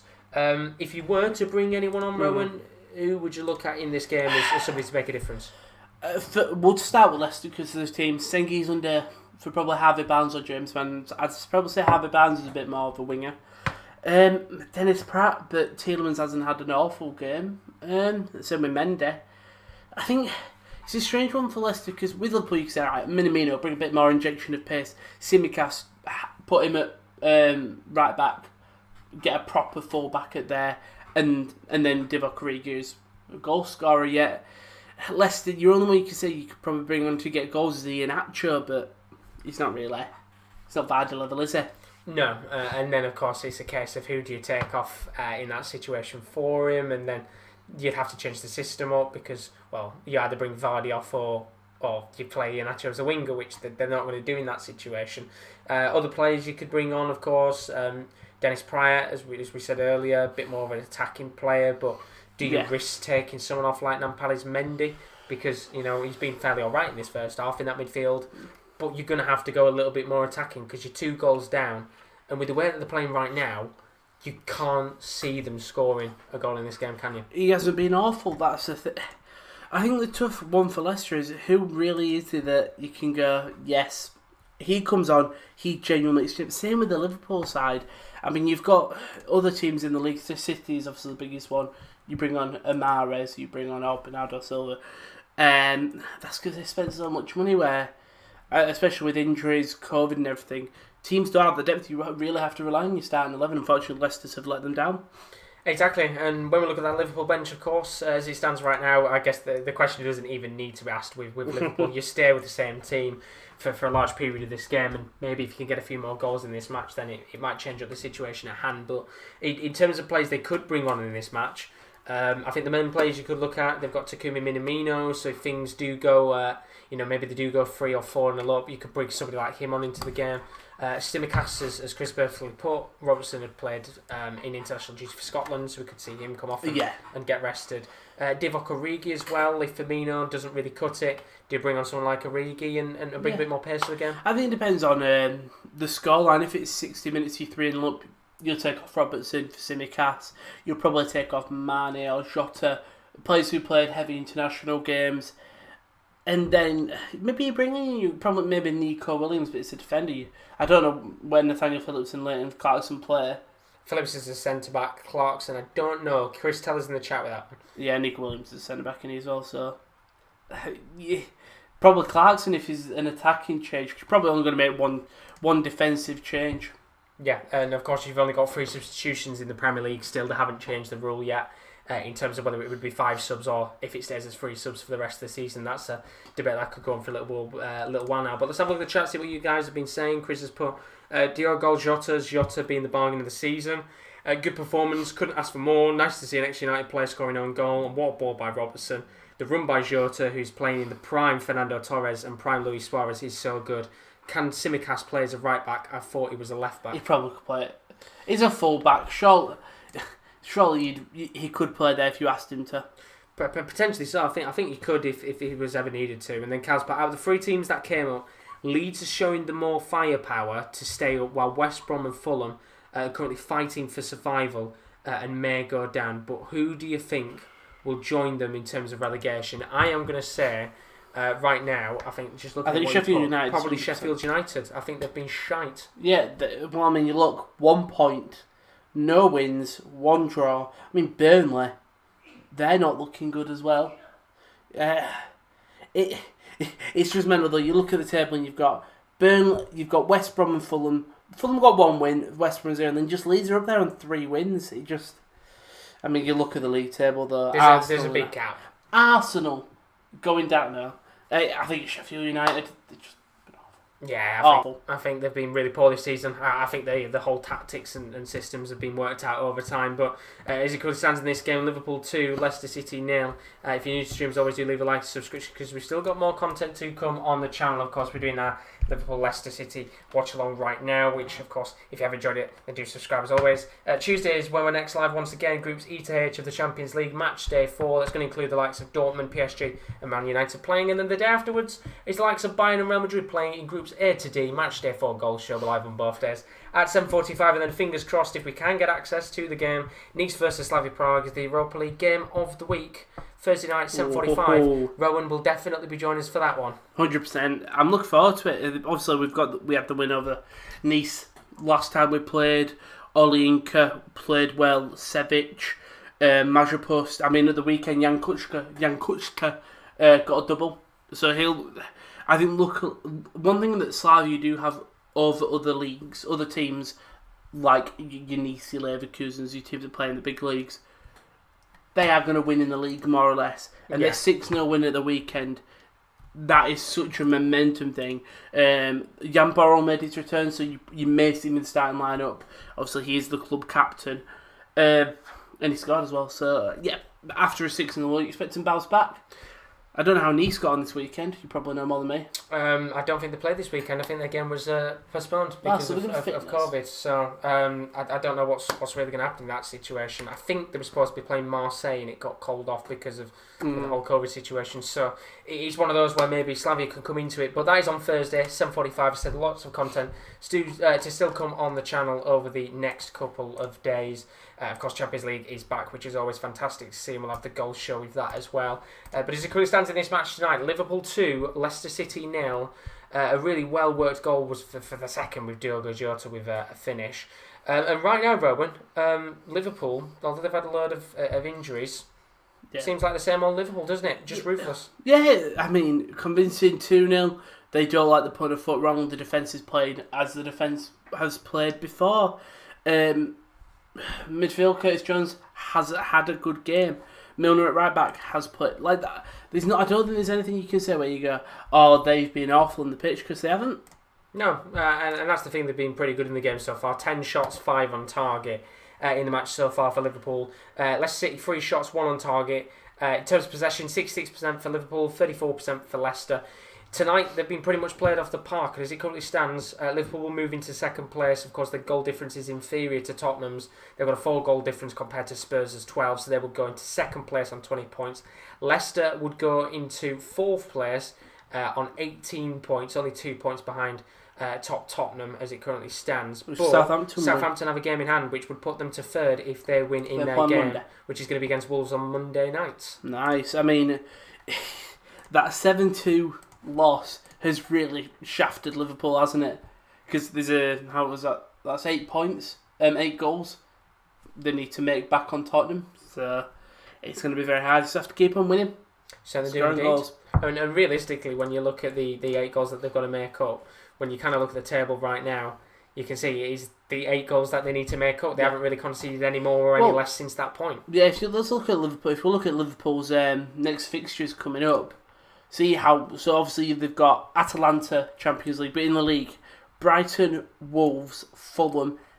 That 4th game against Tottenham is make or breaks. Brighton, you expect 3 points.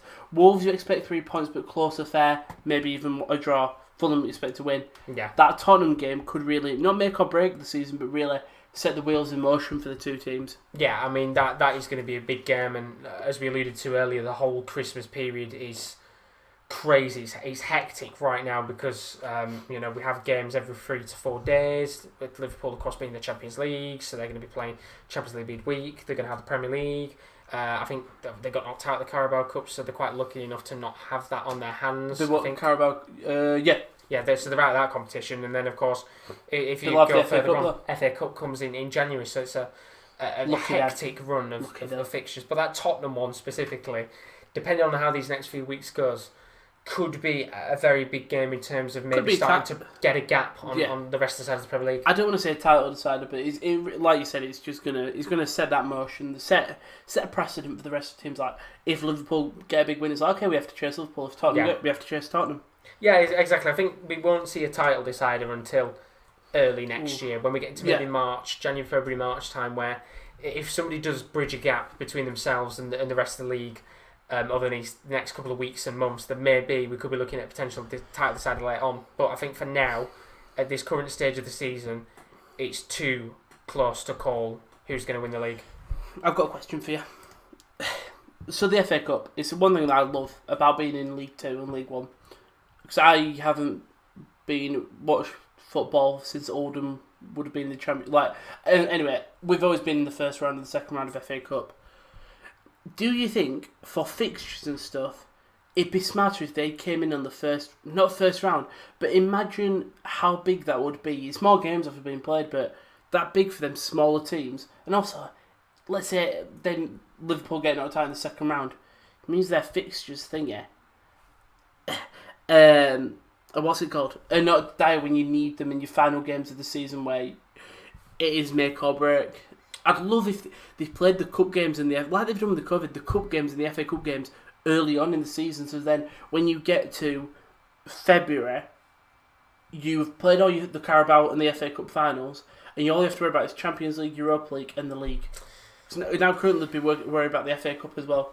I would disagree with the whole idea of putting him in the first round. But come on, it's congestion. It's congestion can smash you. Because you've got to think as well that these sides have also got to play in like the Club World Cup, which is usually played around the period of the summer. The League 1 and League 2 clubs do it.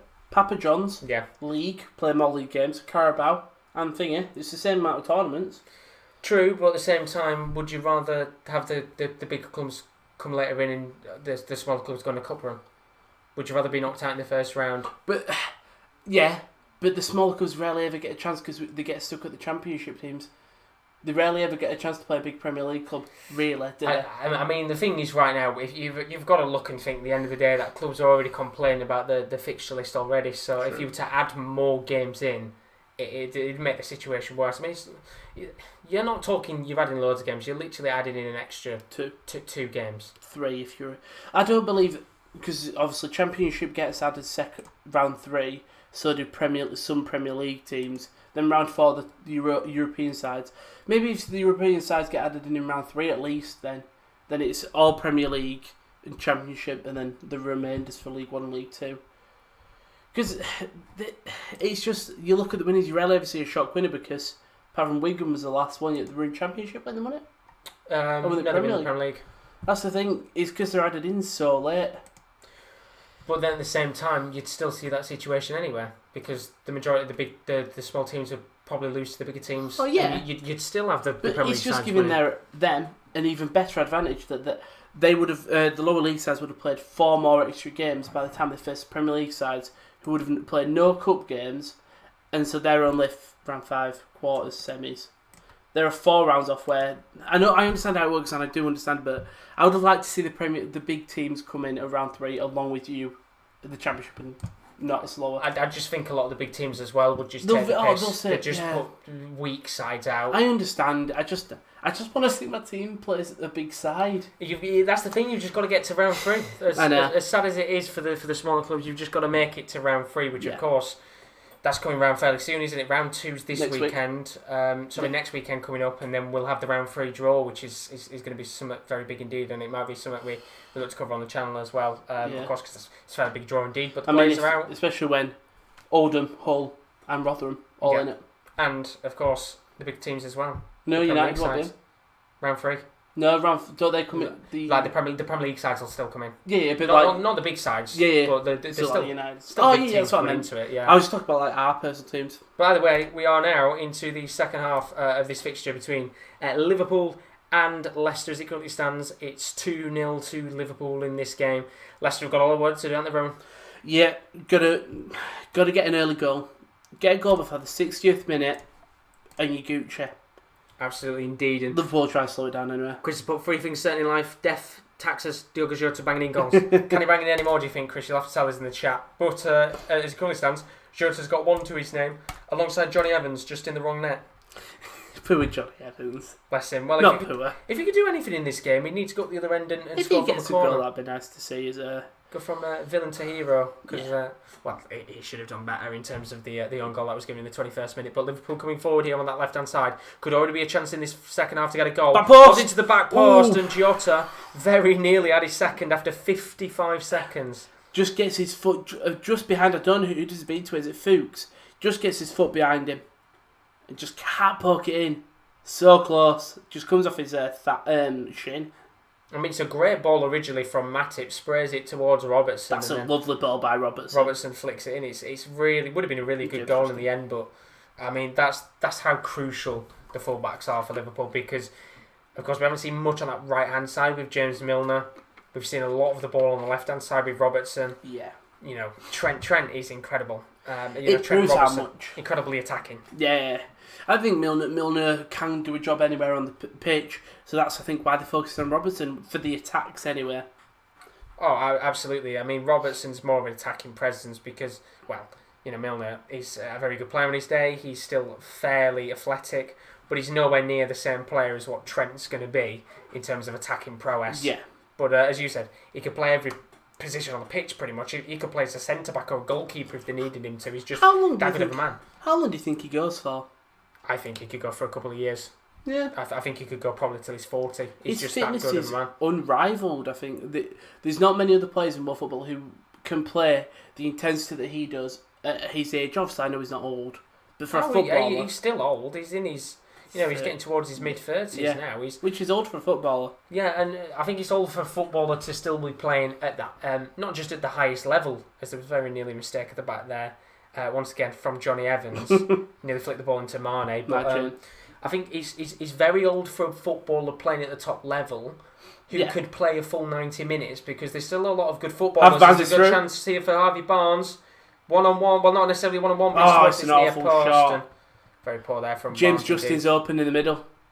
If Harvey Barnes just slows it, obviously, I think he's too far forward, but Justin gets into open acres of space there. If you look at him now, there's no chance he would have got that ball. No. I think it'd been very hard for him to be able to whip in the cross there, but I can't remember what I talked about before. James Milner. Like, there's only certain players now who are old, and it's the two best players in the world, Messi and Ronaldo, still playing at a high tier level, and James Milner. Yeah, but I mean, there's still other players. Like if you're looking at other players, Vidal, Ibra, Quagliarella, are up there, kind of doing their stuff. But to be able to play a full 90 minutes, I think there's only a few players out there which could do it. Yeah. Milner's one of them. Ibra, Ronaldo. Yeah.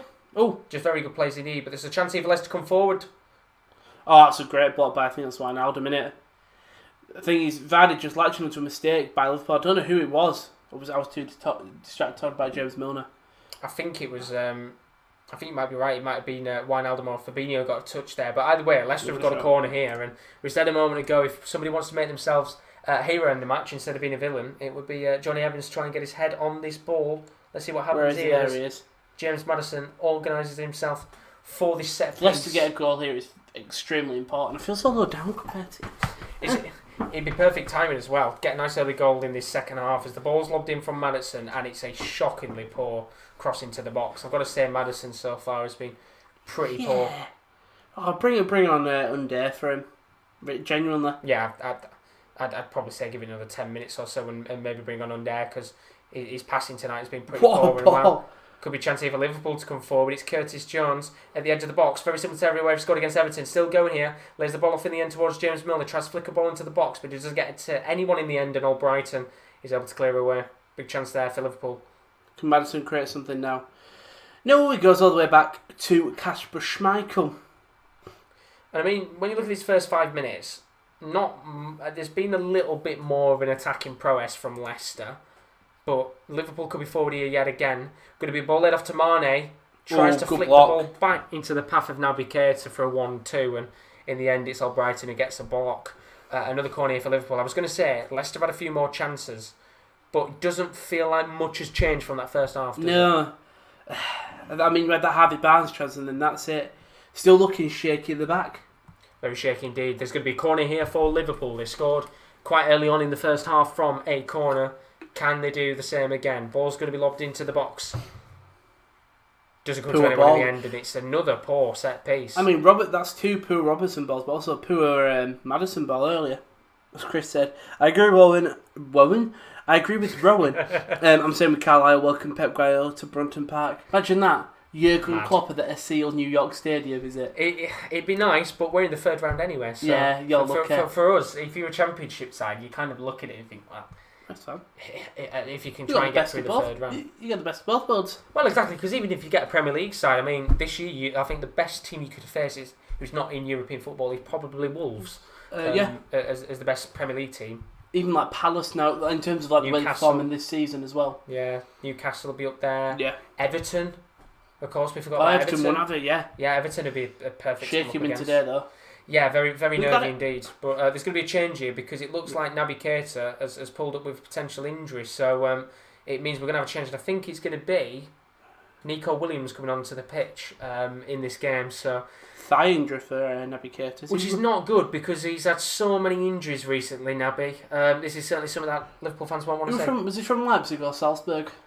Salzburg originally went to Salzburg to Leipzig. Yeah, he's been all over in and around RB kind of clubs, but big loss here. Apart from New York. No, but yet. Maybe the end of his career. You never know. He might do the entire Red Bull kind of trilogy of clubs. But that would be fun. Another injury here for Liverpool. And if there's one player you wouldn't want to get an injury, it's Naby Keita because his injury record at Liverpool has been absolutely woeful these last couple of years. And also 2 years, I think. You don't have anyone to replace him who's experienced, really. No. It'd be another youngster. So you'd have Curtis Jones, Nico Williams, and is it Nico Williams is coming out? Nico Williams is indeed look at coming a fist bump from Klopp. Klopp loves his youngsters, doesn't he? He does. Marco Reus, Goetze, and then he's come here. And he's got his new youngsters at the club, like Williams and Phillips and Jones, I think. But bad injury here for Naby Keita. Hopefully at least he can walk it off at least.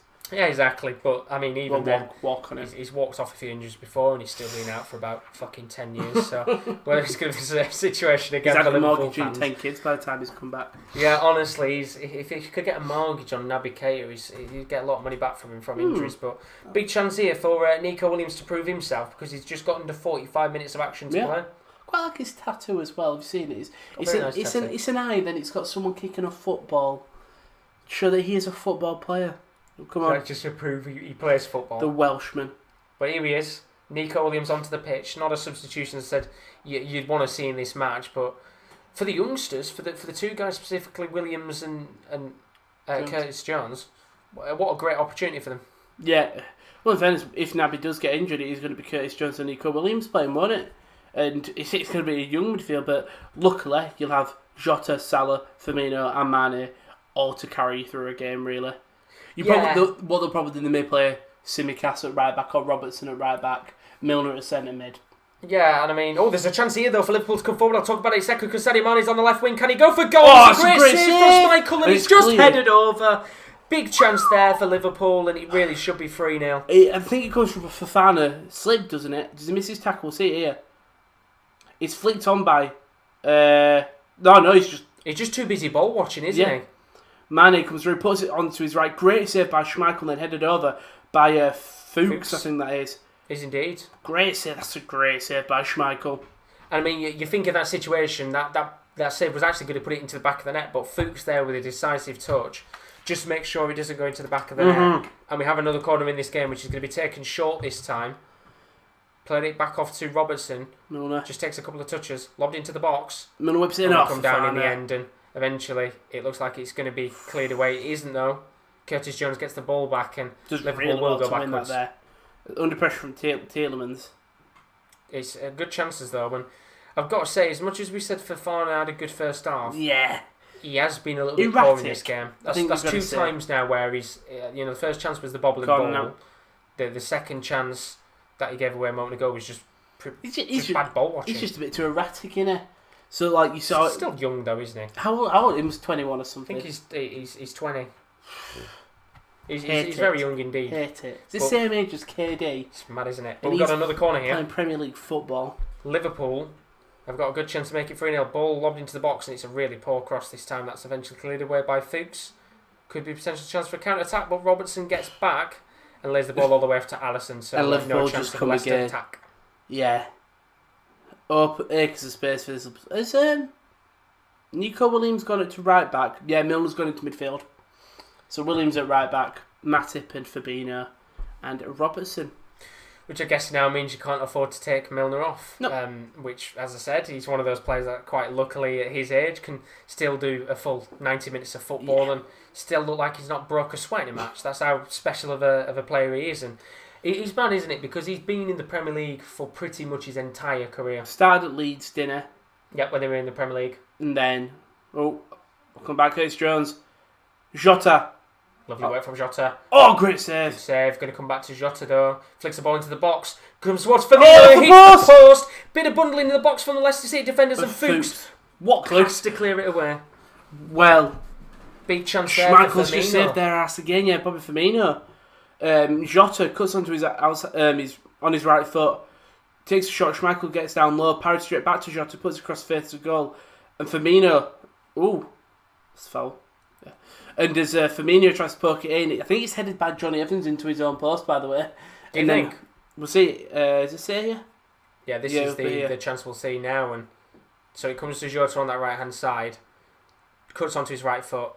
Eventually comes back to Jota again after the Schmeichel save. And it's actually, it is Johnny Evans' header that flicks it onto the post. So we could have very nearly been saying there that Johnny Evans has scored a double in the match. Wow. But just in his own net. Fafan then just kicks it against Firmino and it falls to Fuchs, who hoofs out of play. But Johnny Evans playing a risky, especially already on one own goal.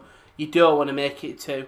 No, and I mean, we said about him maybe trying to become a villain, a hero from a villain, and he very nearly went from a villain to even more of a villain. I don't know what he was thinking there. Yes, if this game ends 2-1 to Liverpool, I think Leicester would take it. She's so sad to see. I don't know in terms of it's fine, but I think they would have gone. It could have been a lot worse. Yeah, and even a 2-0 loss, considering the amount of chances Liverpool have had, it should be 4-5 even.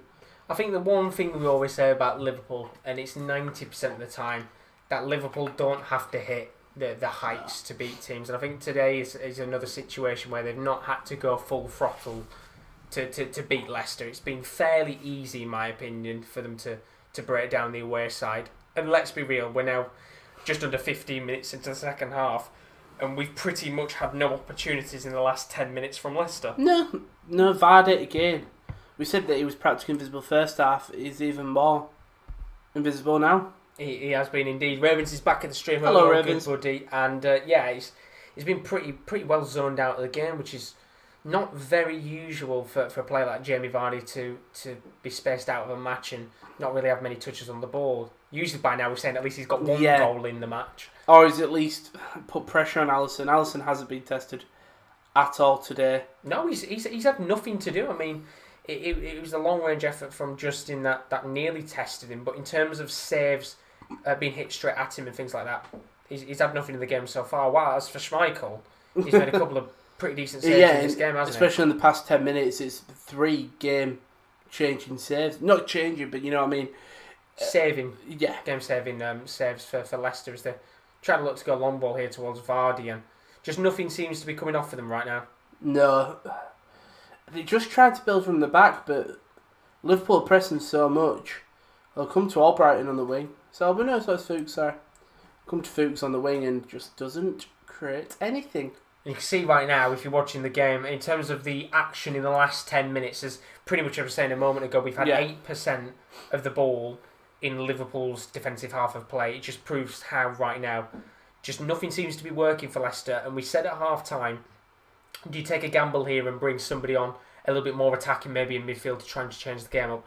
I think now you maybe bring someone off like Mendy and try and push, because, as you said, if you can get a goal back in this game, which they're coming forward now on this right-hand side, but it doesn't come to anything in the end, and Addison can save the ball. If they can put somebody on in this game that might be able to influence the likes of Vardy and Maddison, they can get a goal back.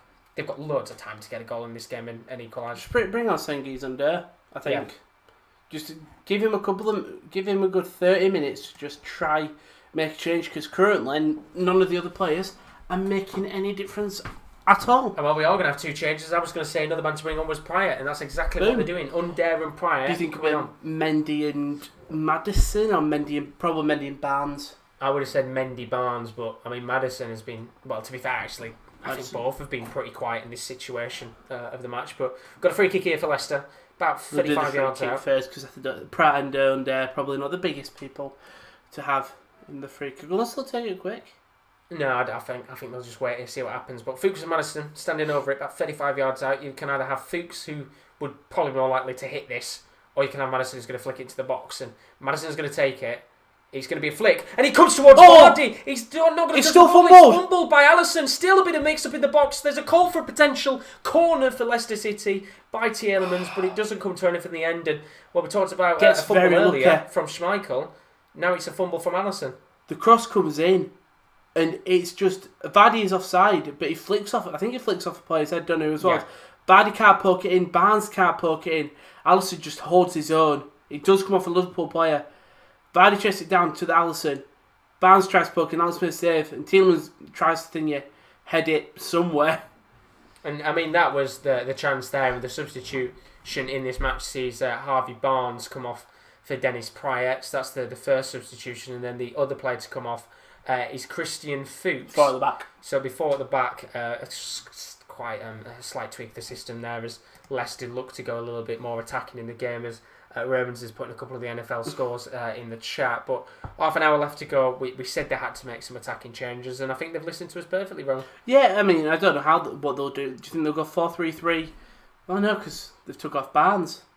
I think they'll stay the same they are and more midfielders. No, I mean you could still play. You could still play four at the back.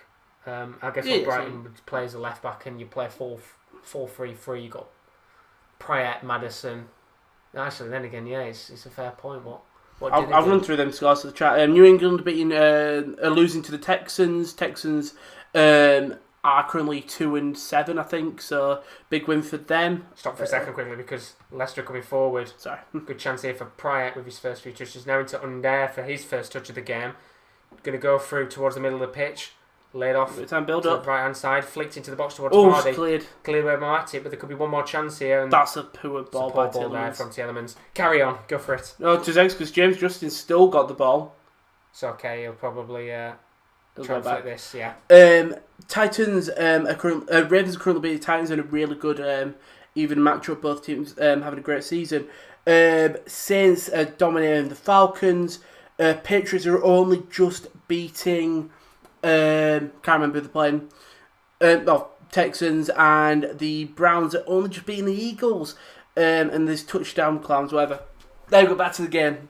But little update for anyone who's got their eyes on that. Well, we've got our eyes on Leicester here because they're coming forward. Tielemans trying to flick a ball into the box. Really poor ball indeed, which James Justin can just get a touch of. Lovely bit of work from Justin though. He flicks a ball into the box and, well, it's not going to go to anyone in the end, and eventually it's headed away by Liverpool, but not convincingly because it's going to come to the edge of the box now. And still coming forward here, Leicester City. It's a good this is what you want to see of attacking prowess from the away side. It's just a bit of pressure that you really want. It's what they haven't done this game. Maddison now.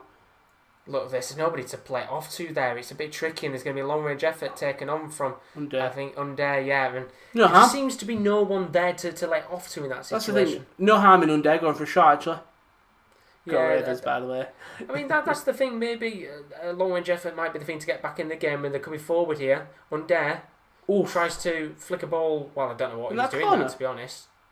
It was Albrighton who pushed out. I thought it would be the corner the way it goes. No, I think that was just... I don't know what he was doing in that situation, whether it was a cross or a shot or something like that. But Brendan Rodgers won 85 out of 166 games in charge of Liverpool. That means fuck all right now because he's losing this game against Liverpool. And he's not the Liverpool manager anymore. And I think... How mad is it? Because I think when you look kind of 7 or 8 years ago at that Liverpool side, the one with Suarez and Sturridge, how good of a side was that? And how did that team not win the title? Was that the season where Gerrard slipped? Yeah. And they threw it away. In fairness, you look at some teams that have had amazing sides and they haven't won the leagues. Do you think it was manager? Do you think if they had a better manager, like, it's up to you?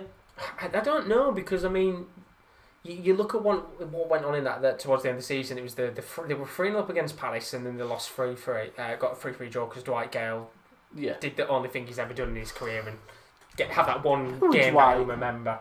Obviously there was Gerrard's slip, which, let's be real, if we're being honest, is there much Gerrard could have done in that situation? No.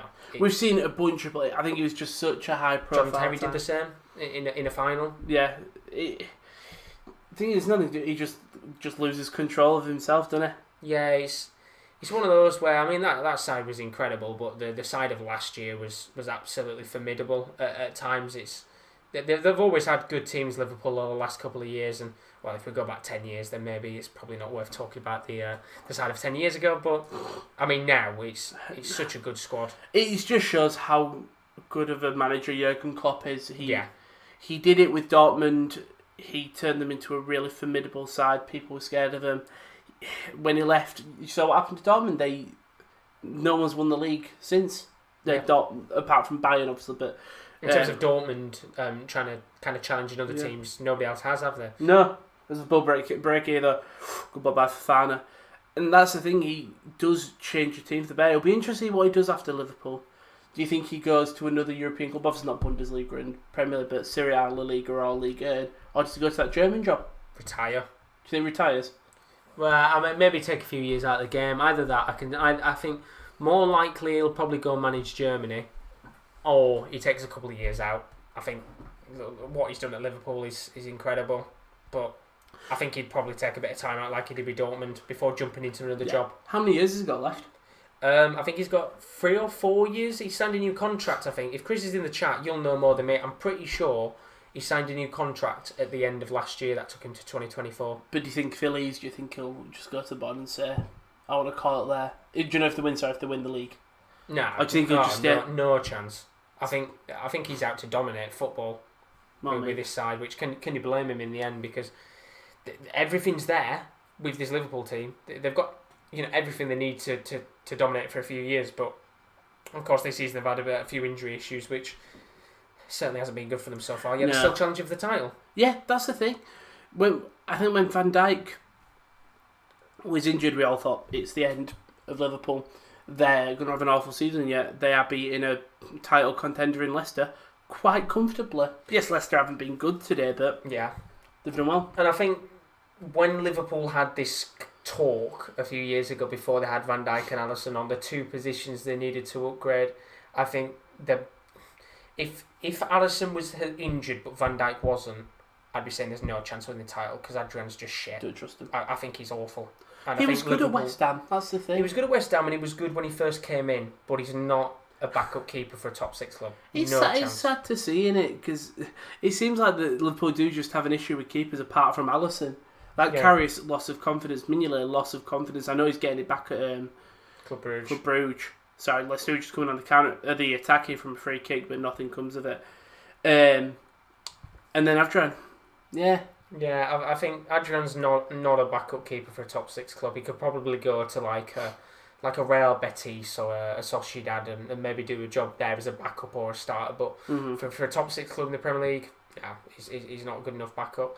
But if Alisson was injured but Van Dijk wasn't, I'd be saying, look, no chance of a title as Liverpool come forward here. I'll make a point in a second, because there's a ball lobbed towards Robertson, trying to be flicked back into the box, and Robertson is going to try and get the ball, but he just couldn't in the end, and eventually I don't think that attack is going to come to anything. Yeah, because out of play for a goal kick, I think. Or is it a corner, actually? That's not no. No, I'm going to say it's a corner. I didn't think it was a first. No, I thought it was just an awful ball. If obviously with Van Dijk being out injured, they've still got the good goalkeeper who's going to make those extra saves. Yeah. Which is why I think Liverpool can still be there to win the title. But if it was vice versa and it was Alisson out, I'd be saying no chance, because Van Dijk's great, but Adrian just fumbles too much. What the problem is, what makes a good second goal? Like, I like second goal. Some second goalkeepers are good, but what clubs can you tell me where both got? If their second goalkeeper came in, he would do exactly the same job as their starting would. So it's a good question. It's a very good question. I mean, because you look at Barca. Barca have got a good one with ter Stegen and Neto, but Neto isn't the same level as ter Stegen. Bayern, Neuer and Nubel, again, not the same level at different points in the career. No, Real Madrid, Courtois, Lunin is nowhere near good enough to be a Real Madrid goalkeeper yet. What else you got? Juventus, Szczesny, Perrin or Buffon. That's the thing. All very different stages. Szczesny's really stepped it up. Perrin, is it Perrin the one that used to play for Genoa? Yeah. So yeah, he's a bit old. Same with Buffon. I mean, if you look around across the board, PSG maybe. Yeah, I mean PSG. They've got Navas and it would have been Navas and Rico. I know, because Rico. As mad as it is to say, the first club that kind of came to mind as Liverpool come forward here, trying to get an attack. As mad as it is to say, Newcastle, Dubravka and Darlow. I think right now, in terms of currently, if you're looking at clubs, where they're playing. I mean, Darlow has been exceptional for Newcastle. As Liverpool come forward here, this could be a great chance for Jota. He tries to go for goal and he's tripped up. And it looks like he's picked up an injury. He's rolling on the floor. I think he's trying to get an Oscar here. Yeah, I mean, Klopp's just doesn't know what to say right now. I don't know whether this is actually a serious injury or not, but I don't think.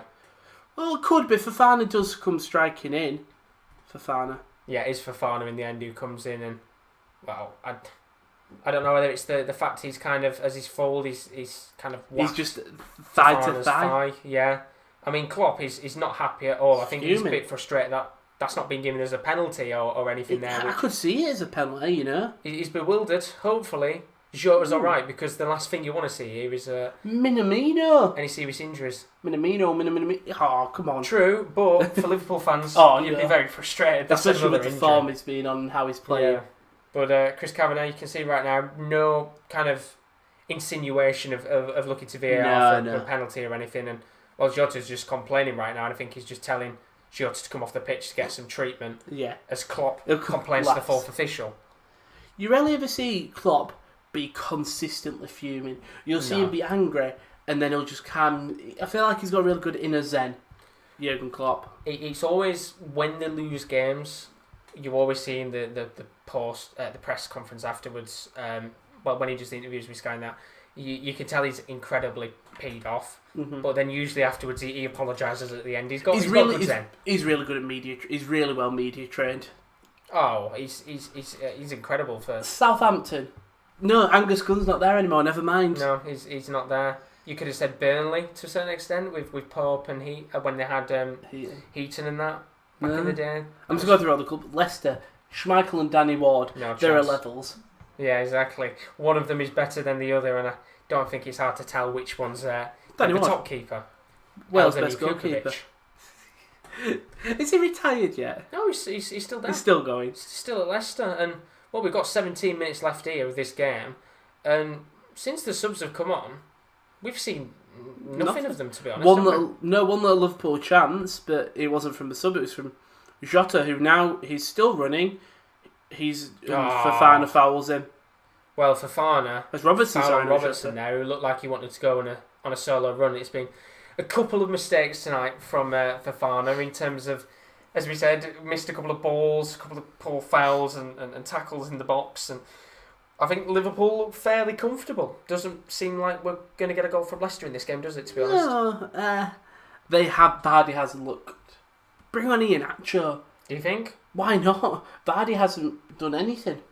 But would you keep Vardy on and maybe bring off someone like Maddison? Maybe, yeah. And then have two up top? Or do you take Vardy off and say, well, you've not had a good performance tonight? But either way, we're going to have a free kick here for Liverpool. She's going to be lobbed into the box from the left wing, Robertson. Heavy ball into the box. He's going to try and come down towards Matip, but in the end it's going to be given, I think, as an offside. So Schmeichel is going to get the goal kick / free kick, as Kaz put in the chat. What about De Gea and Dean Henderson? I like Henderson, but is he near the same level as De Gea? Romero. If Romero was there... Yeah, that'd be the best and example. because Romero is good. I mean, I would have said Romero and De Gea, but because of how... that's awful, sorry. It's really poor, that. What's happened there, Rowan? Tielemans has gone to play to Fofana in Leicester's own half, and he's just kicked out straight for a Liverpool throw-in. That's awful, sorry. Yeah, it's not good at all. It's very sloppy from Leicester there, but I would have said Romero and De Gea last year until they treat Romero like crap. He needs to leave, doesn't he? Henderson, had you played a little bit more for United, could have said yeah, but to be honest, I think he should have gone back on loan again to Sheffield United, because he's not exactly got much game time since he's come back, has he? No. And it's just pushed Romero out the door pretty much, which... Also, I know why Lee Grant is obviously there for that English place, similar to Scott Carson. But yeah, I just feel sorry for Romero, Because it's not like he is a bad keeper. Because he's not. No, he really isn't. Sometimes the thing is, he's been better than De Gea. You know, he starts for Argentina, so along with Armani, doesn't he? Yeah. And he's not playing football. Imagine if he were playing football as well. It's mad, and as I said, I think sometimes at points he was better than De Gea, and I think there was calls for Romero to come into the starting team when De Gea was on a really bad run of even form. just to push De Gea to step up. Yeah. Put Romero in for like 4 games, 3 games. Oh, this is a good chance here for Firmino. He's 1-on-1 with the keeper. It's in the post. He's come on the rebound and he's cleared. What has he done there? But it's a great save save, by Michael. Could go into the back of the goal. Fuck? Firmino tries to get a touch and he's saved in the end. And how has Firmino not scored? He really should have gone for that. You lazy bastard. It's this initial chance here. You lazy bastard. Well, look at this, because he does 1-on-1, but this is what pisses me off. He goes for it, then he stands there and thinks, I'm not going to bother going for it. Just fucking run! It's the thing of, he gets the initial shot off. Useless. It's a Fofana mistake. Fofana just doesn't make the tackle. No wonder why they want to drop him. I mean, that's not over the line. No, it's not. The entire ball's got to be over. So it hits the post, and he goes for the second one. He's bundling in. And when that first one doesn't go in, he stops and spins around in anger. Now, in that situation, right, had he have kept running and it came off with a rebound, he would have been there to put it in the back of the net. That's the thing, the ball falls, I think it was Mane. Schmeichel again makes another good save, and he just doesn't challenge for it. He challenges too late. Yeah, the thing is, the save that Schmeichel made nearly tipped it into the goal again, so if he'd been stood there waiting for it, he would have been able to have slotted in the back of the net. Also, Johnny Evans, who saved his arse, by the way. Not arse, but saved Leicester from more embarrassment. Oh, the ball's been given away by Fofana again. No wonder why they wanted to drop him, but he's here once again. He might have got a chance to redeem himself. Tries to flick the ball towards Mane. He wanted to go for the overhead there, but ultimately couldn't, or else he would have probably killed Fofana needs to either come off or play Wes Morgan next game, and that's not a thing he is young. He will learn. No. I disagree with that. That's nearly 4 mistakes in a row. Yeah, but maybe not drop him. I wouldn't drop him. Yeah, I'd have probably said in a game like this, you're probably going to make more mistakes than usual because you are playing pretty much the best side in the league. In the world, nearly. I think it's just 4 really costly mistakes. It could be 6-0 as we're talking now. And that's maybe 3 of them all due to Fofana. If it weren't for Bobby Firmino being a bit of a lazy bastard. No wonder. That's the thing. No wonder why they want to drop him, because he doesn't run for the sodding ball. I mean, Bernal's put how in the world. I've got no idea how that's not ended up in the back of the net. And the thing is, if that was anyone else... If this game was 0-0, there'd have been fans fuming with Firmino over that. If that was anyone, if that was Jota, Mane, Salah, they would all be fighting for it. Even if it was Origi. And I think even if it was Salah in that situation and he didn't run for the ball, I think fans would still be annoyed that Salah didn't do that. But they're quite lucky that they are 2-0 up in that sense. And I guess with the way that Leicester have been, they've got 12 minutes to try and score 2. It doesn't look like they're going to score 1, does it? It was that stat, 2 goals in 28 games, 24 games. As a striker, he's a defensive forward. He's a striker, and for scoring 2 goals in 24 matches, it's embarrassing. I genuinely think I could do better. I know that sounds... You put me with Mane. I'd be like Bateson at the Wembley Cup. The thing is, right, if you use the space correctly for when Mane and that's what you're going to say for me. When I break through that back line... If you use the space with Mane and Salah, you would probably score a fair few goals. Hence why look at how Jota's doing. He uses the space well. He's playing with them. Yeah, and it feels like I feel like Firmino plays against him at times. Yeah, sometimes it's good to have a defensive forward, but ultimately he's not done much now. But we've got a free kick here for Leicester City, which has been whipped in by Under. Nearly went out of play, and it's actually not going to come to anything in the end because Sadio Mane up against Maddison does very well to defend. Yeah, so I've just seen that Steelers are now 27-3 up. Big doors. Duval! Josh, come on. Flying right now. We're all about Duval. You shouldn't have done honestly. that. Honestly. You spot the Steelers, remember? Yes, but... Steelers are playing the Jags. Yeah, but... But you've just fist bumped Duval. Yeah, but... Where's Duval? Yeah, exactly. Hence why I'm fist pumping you, because your team's getting battered. By your team. Exactly. How good is that? We expected it. I mean, Chris, speaking of battering, what have I just seen? I think you've just seen... what do you think about that situation, Chris? Because we just said in the chat that I said that Firmino's a bit of a lazy fucker because he should have ran on for the ball in that situation, yet doesn't bother. Do you think in that situation, Chris, that Firmino should have kept his run on? Or do you think he was right to stop his run? Because he kind of just looked at it as if it was just going to go into the back of the net anywhere. He should have just fought. It's a simple thing, just fight. I mean, Bernard's put, Firmino can create but can't finish, which is probably the best way to put it. But he's mad because when he was at Hoffenheim, he finished left, right and centre. He's been at Liverpool for a while now, hasn't he? Yeah, he's been there for Klopp the first season when Klopp came in. Obviously, you're playing against him. Well, it feels like he's playing against the front three at times. That's the problem, and well, hence why fans want Jota to play up top and Firmino to get dropped for a bit because maybe if you manage, he has been a bit poor. Maybe be a bit of a wake up call for Firmino if they do drop him. But again, will it create bad tensions among the squad?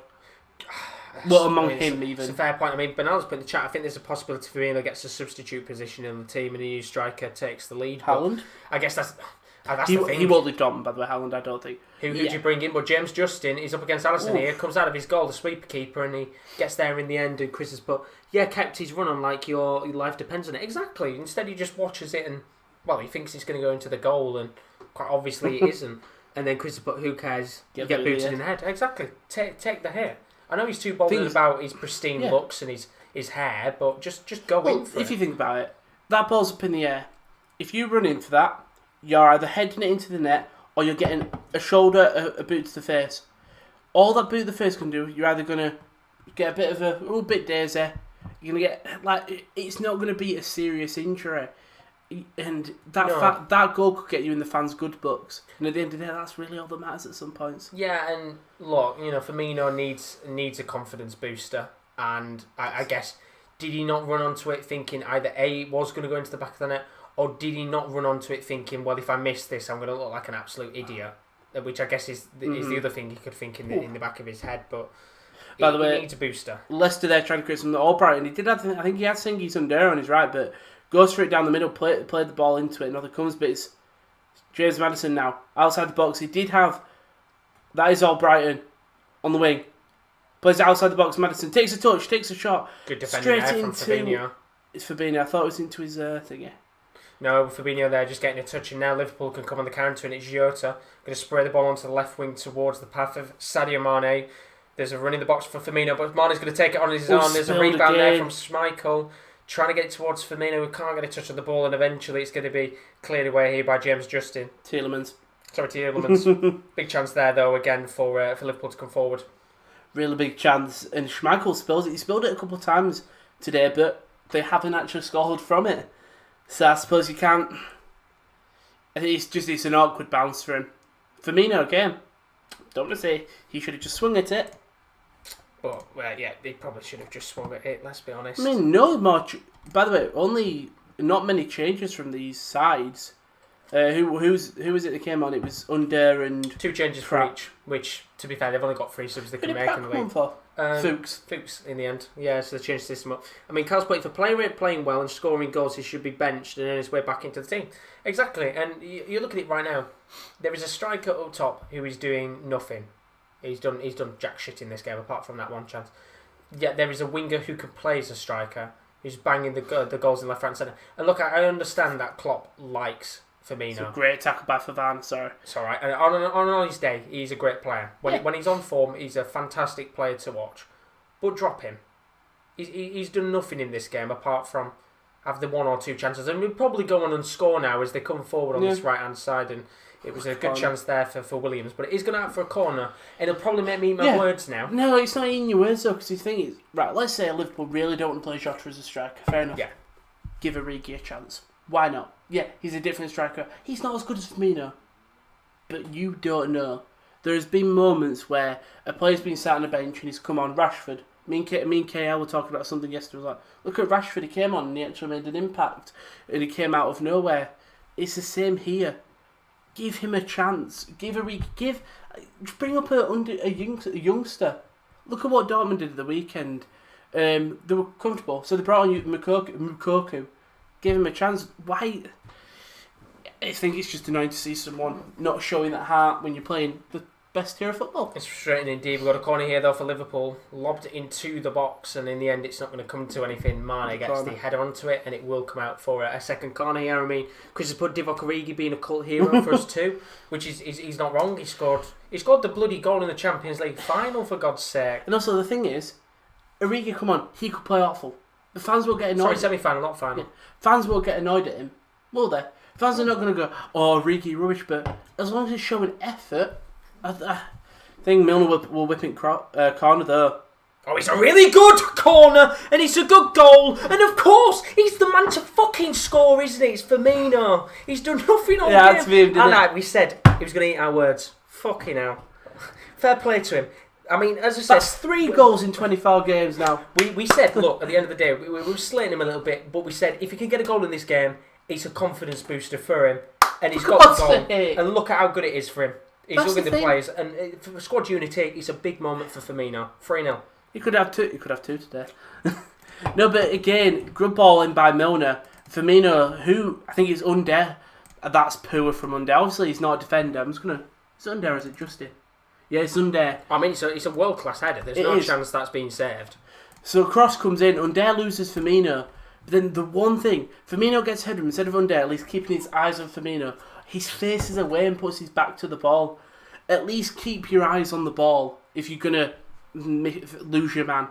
3 goals in the last 2 games against Leicester. Maybe it's a Leicester kind of thing. Maybe it is. And I mean, look at you saw a moment there about how Klopp was reacting to the goal. He looked really, really happy. And as I said, look, we were giving him a little bit of slander, but at the end of the day, I think one, it was deserved as Leicester try and come forward here to get what will now be a consolation goal. Yeah. We're giving him a slander because one, he deserved it, but 2, at the same time, as we said before that goal went in, he had to get a goal soon to boost his confidence. Yeah. And you saw the instant minute he put that header into the back of the net, which I have to say was an outstanding header. It was a great header. Great header, which no goalkeeper's going to save. All the players came to him and hugged him, because that for him is a major confidence booster. In fairness, I hope that there's moments, I suppose, like when a player does something, I hope that, like Danny Rose's goal this weekend, that boosts him. And I do hope it's the same for Firmino, because you don't want to see a player lose confidence and stuff like that. But why is Maddison trying to... Well, they've got a corner here. Maddison was trying to see if he could get it as far away from the corner line as possible. It's lobbed into the box. And it was Fofana with the header, but his header goes high and wide. And well, it's been frustration tonight for Leicester indeed. But yeah, I mean, the lad saying in the chat, I'm saying nothing. Firmino scored. As I said, look, we gave him slander, but at the same time, it was deserved. And we said, you know, it could be a good confidence boost. We've got a few subs now coming on. Watchalong come off. Big performance from him tonight. Divock Origi coming onto the pitch as Kaz put Liverpool, you know, ruined my night with this win. Damn ya. Unlucky for you, Kyle. You've ruined my evening. I hope you're happy now as Minamino stands on the touchline. I love Minamino. But it's supposed to be only 3 substitutions here, isn't it? It might be Mane coming off then for Minamino. Oh no, they've only made one. Oh yeah, they've only made one. Yeah. All right, there we go. So Mane will come off, and it's another change. So who's come on for the thingy? So Minamino's going to come on. Mane has come off, and then Jota came off for Divock Origi. So come on, Origi. We've got the kind of the free that we said. Bit of weak players in terms of the front three now. We've got Minamino and Origi, which is always nice to see. But Firmino's still on the pitch for a few more minutes. Yeah. As I said, fair play to him. Got a goal to his name. He heard us. Yeah, I've heard that Klopp was rightful slander. I heard that Klopp was on the sideline having this stream up, and he's going, "These guys are real talk some sense." Bobby, get your head on that. Yeah, and he did it. You know, Klopp went to him and went, "Make up for standing there 10 minutes ago." You know, and doing nothing in that situation. He was preparing himself for that powerful header. As we're down to the last 35 seconds. That's why he didn't match. Go for it. He has to build up the energy bar. He thought, I don't want to give him the goal too early, because then they might think he might get 2 or 3 as Leicester come forward here, trying to get that consolation goal in the match. It's not going to come to anything, and well, they've looked pretty shoddy on that, haven't they, to be honest? Yeah, I'm surprised they've not used the final sub. But I mean, it was who do you bring 7 matches. Liverpool come forward here once again. They've got a few more minutes left potentially in the match. Ball lobbed into the box towards Minamino, and eventually it's going to be cleared away by Nampalys Mendy, who's going to drive forward on his own here. He's not had an awful game, you know, Mendy today. In a 3-0 loss, there's not much to be positive about. But Mendy hasn't been awful. I think Tielemans has made some woeful passes. Albright and same with James Justin. I think Justin and Mendy have had good games in a 3-0 loss. Yeah, they've probably been the better players on the pitch, and when I mean better, I don't mean they've been exactly good. They've been all right. The kind of the standout plays in a 3-0 loss, but we've got 4 minutes left of additional time. I think tonight the attacking play's been poor. I think Vardy's been useless. Vardy's been invisible today. No, which is strange for Jamie Vardy. You would have thought this is the time for him to really step it up, but well, exactly. We said before. Look at his record against the top 6 sides. You expect him on nights like this to come out and maybe get a goal or two and really spice things up. But Liverpool have looked so organised tonight, so professional that, look, they're missing so many players. They're missing Van Dijk, they're missing Trent, they're missing Henderson, they're missing Naby, who went off. And they still won 3-0. And they've still won 3-0, and Leicester never looked like they were going to score. No. Now, as I said earlier, if it was Van Dijk in the defence but Alisson wasn't in goal, could you have maybe seen it go another way as they're coming out here, and Alisson has had the ball flicked over his head, and it could be a chance for a consolation goal, but in the end it won't come to anything. I would say no, just because Leicester Alisson hasn't been called into question. Yeah, he's not had much to do, to be fair, has he? Also, I don't think this scoreline's done Kasper Schmeichel any favours, because he hasn't had a bad game. They couldn't do anything about the Johnny Evans goal. The Firmino goal, Undair just loses him, and what was the Jota goal was exceptional. Yeah. The cross from Robertson is something that you can't stop at the end of the day. He's just as Chris said, it's life taxes and incredible Robertson crosses as Minamino looks to try and get a fourth in this game. Tries to take on an effort, but he goes straight to the hands of Schmeichel. I was going to say Schmeichel's going to drop the ball now. I think if this was Danny Ward, isn't it? I think we're talking a lot worse, but the scoreline would be, I think, way worse if Schmeichel hadn't been playing. I mean, there you go. The highest XG this is, as it currently stands, since Christmas 2019. Liverpool are on average here with an XG of 3.42, which is nearly 0.2 higher than Leicester, which was that's playing against Leicester in their last game last year, Boxing Day, which is mad. 4-0 result as Leicester come forward here, trying to get a ball towards Vardy, and that sums it up tonight. I don't think they're going to get one, are they? No. As Kaz put in the chat, the start to this league has been crazy so far with weird results. Love it. I hope we get more shock results, and I think we will, to be fair. Oh yeah, for sure. The Christmas period usually brings up a lot of weird results. I'm looking forward to it, the Christmas period. I don't know why. Well, there's no international fixtures. No, that's it now. Club football all the way till March time, so it's going to be good. Pretty much as we said, fixtures every 3 or 4 days as Leicester come forward here with a minute left on the clock. No one giving, I think, it's Albrighton any time. Well, room. Yeah, I mean, even now, we've got 50 seconds left and Liverpool looks so organised at the back. It's a very structured team, and it's quite weird to say that this side somehow conceded 7 to Aston Villa. Who would have thought? Was Van Dijk there? Van Dijk was... he was there, weren't he? I think he was, yeah. Let's get a chance under to Vardy. And that sums up the night. Yeah, Albrighton there, just inside the box, towards the right-hand side. Tries to curl an effort to the top corner on the left-hand side of the post. Goes completely high and wide, and that will be the game pretty much done and done here. Liverpool with a 3-0 win. Leicester with a pretty poor performance. They've got a lot of work to do going into their next game. Who's their next game? Well, their next game, I think which is a perfectly asked question. Oh, Josh, who's their next game? He's against Fulham, which I guess is the perfect team to come up against to rejuvenate your form. But they've got that the Europa League, which is going to be, luckily for them, they play on that Monday night, so they'll play Braga on Thursday. They've got a nice, long, extended break. As the full-time whistle goes in this fixture at Anfield, and Liverpool, as we said tonight, they didn't have to, go to the 100%. They didn't have to kind of put their foot on the throttle in this game to beat Leicester City, but they scored 3 goals on the night. It was a fantastic performance from this kind of depleted Liverpool side, missing some of the biggest names, including the likes of Van Dijk, Trent and Henderson, to name a few. But ultimately, they just looked too inferior tonight for Liverpool. For Leicester, goals from Jota, a lovely header from Firmino, which, of course, that's a big goal for him confidence-wise, as much as we did slander him for half an hour. He did deserve it in the end. And there was also a goal for Johnny Evans, just in his own net. Yeah. As for Leicester tonight, didn't have any chances really, minimal efforts. I think the best chance of the game was the James Justin effort in the first half. They had an effort from Harvey Barnes, but ultimately tonight, Brendan Rodgers going into that fixture against Braga on Thursday, away from home in Portugal. Yeah, Ian he's got a lot of work to do, hasn't he? I'm guessing Ian actually will definitely be starting that anyway, but Vardy just been invisible today. Couldn't. Especially against this Liverpool side, we don't have Van Dijk. We know Van Dijk is the biggest player for Liverpool, so you've got to expose him when they don't have him. And Vardy hasn't been able to do that today. Liverpool looking nervous at the first once that first goal went in. They really did step up and solid 3-0 win. Firmino was listening to us eventually. I think this. I hate, I'm overly positive. I know not many people like that, but like James Justin, the youngster, he had a good game. He was the only one trying to create things. I think Harvey Barnes, James Maddison and Vardy didn't have good games. Yeah, they looked very off tonight. Mendy in the midfield had a good game.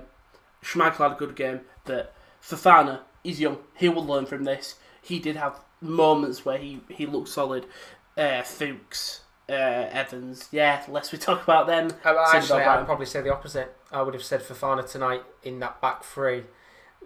I mean, to be fair, I'd have probably said the best one in the back three tonight was probably Fuchs, who got subbed off because Evans conceded the own goal and Fofana kept making a few mistakes. And of course, in that situation, you have to go a little bit more attacking. Hence, why take a centre back off, go to a back four. And as you said, he will learn. Fofana. I think this was Leicester's biggest test of the season, and for him specifically, he's played so well so far that I don't think Leicester have necessarily been tested by a big side yet. And tonight was that big test. Do you think for Rodgers it was a mistake taking Fuchs off? And now, I know you wanted to go more attacking, but the problem is you kept a very attacking centre-back on. If you kept Fuchs and Evans on, you know you will have a back four. Yeah. Yes, you're losing Fofana, but then you don't have to worry about Fofana coming out of position or being a... You know what I mean? I don't know. It's an interesting call because, I mean, at the same time, as much as he had a poor game today, he's probably been their best centre-back this season. By a country mile. There's a reason why we're not Premier League managers. Exactly, but the thing is, there's nothing wrong with having a bad game against Liverpool. Oh, no, it's there's Liverpool. nothing wrong. The amount of times that teams have come up against Liverpool, they could have been in the form of their lives, and then they just get dismantled by such an incredible team. There's nothing wrong with having a bad game. And as I said, look, for Brendan Rodgers, there's going to be work to do in their fixture against Braga. But fantastic news for them is that they've got a good fixture against Fulham next Monday. And then, so they get a nice little break, an extra kind of day or two's break, and then they go into that match against Fulham. They may have the best run in the Premier League out of the top six just because you've got Braga Thursday, Europa League game. You've then got Fulham, then Zorya Luhansk, then Sheffield United, then Athens, and then Brighton. I mean, realistically, up until the 15th of December, you've got a very good run. It gets a little bit tough then because they've got Everton, Tottenham and United, which is going to be Palace, a tough even test. Palace are top 10. Everton, Tottenham and United. Palace are a top 10 side, Palace will be a tough one because they're away as well. But in terms of like the games they've got in the Premier League, the next three fixtures, they have to get 9 out of 9 because 100%. They're all relegation fodder sides that they should be picking up points again. As for Liverpool, fantastic win for them. They're going to their fixture on Wednesday night against Atalanta. What a game that's going to be. Will's going to love that one again. But they then come up in the Premier League, as we said, against Brighton, Wolves and Fulham. Realistically speaking, it should be 9 out of 9. Mm-hmm. Biggest test is against Wolves, which is the week afterwards. But the next Premier League game is against Brighton. But overall, a very enjoyable match to watch. Yeah, it was a really good game. Thank you for a really good performance from Liverpool tonight. I'm sort of glad we chose this game over the Atletico one, and not because, in fairness, not even a massive difference in terms of domination from one side, but we've got 3 goals. And we can't complain when we get goals. Indeed, a good match, and we've got plenty of good matches still to come on the channel as always, because it's an action-packed weekend of watch-alongs and goal shows on the channel. Because on Tuesday we've got Groups E to H in the Champions League. That includes the likes of Dortmund, PSG, Man U, and Barcelona, all playing off not against each other but against different sides of the Champions League. And then Wednesday we'll have at 7:45 Groups A to D.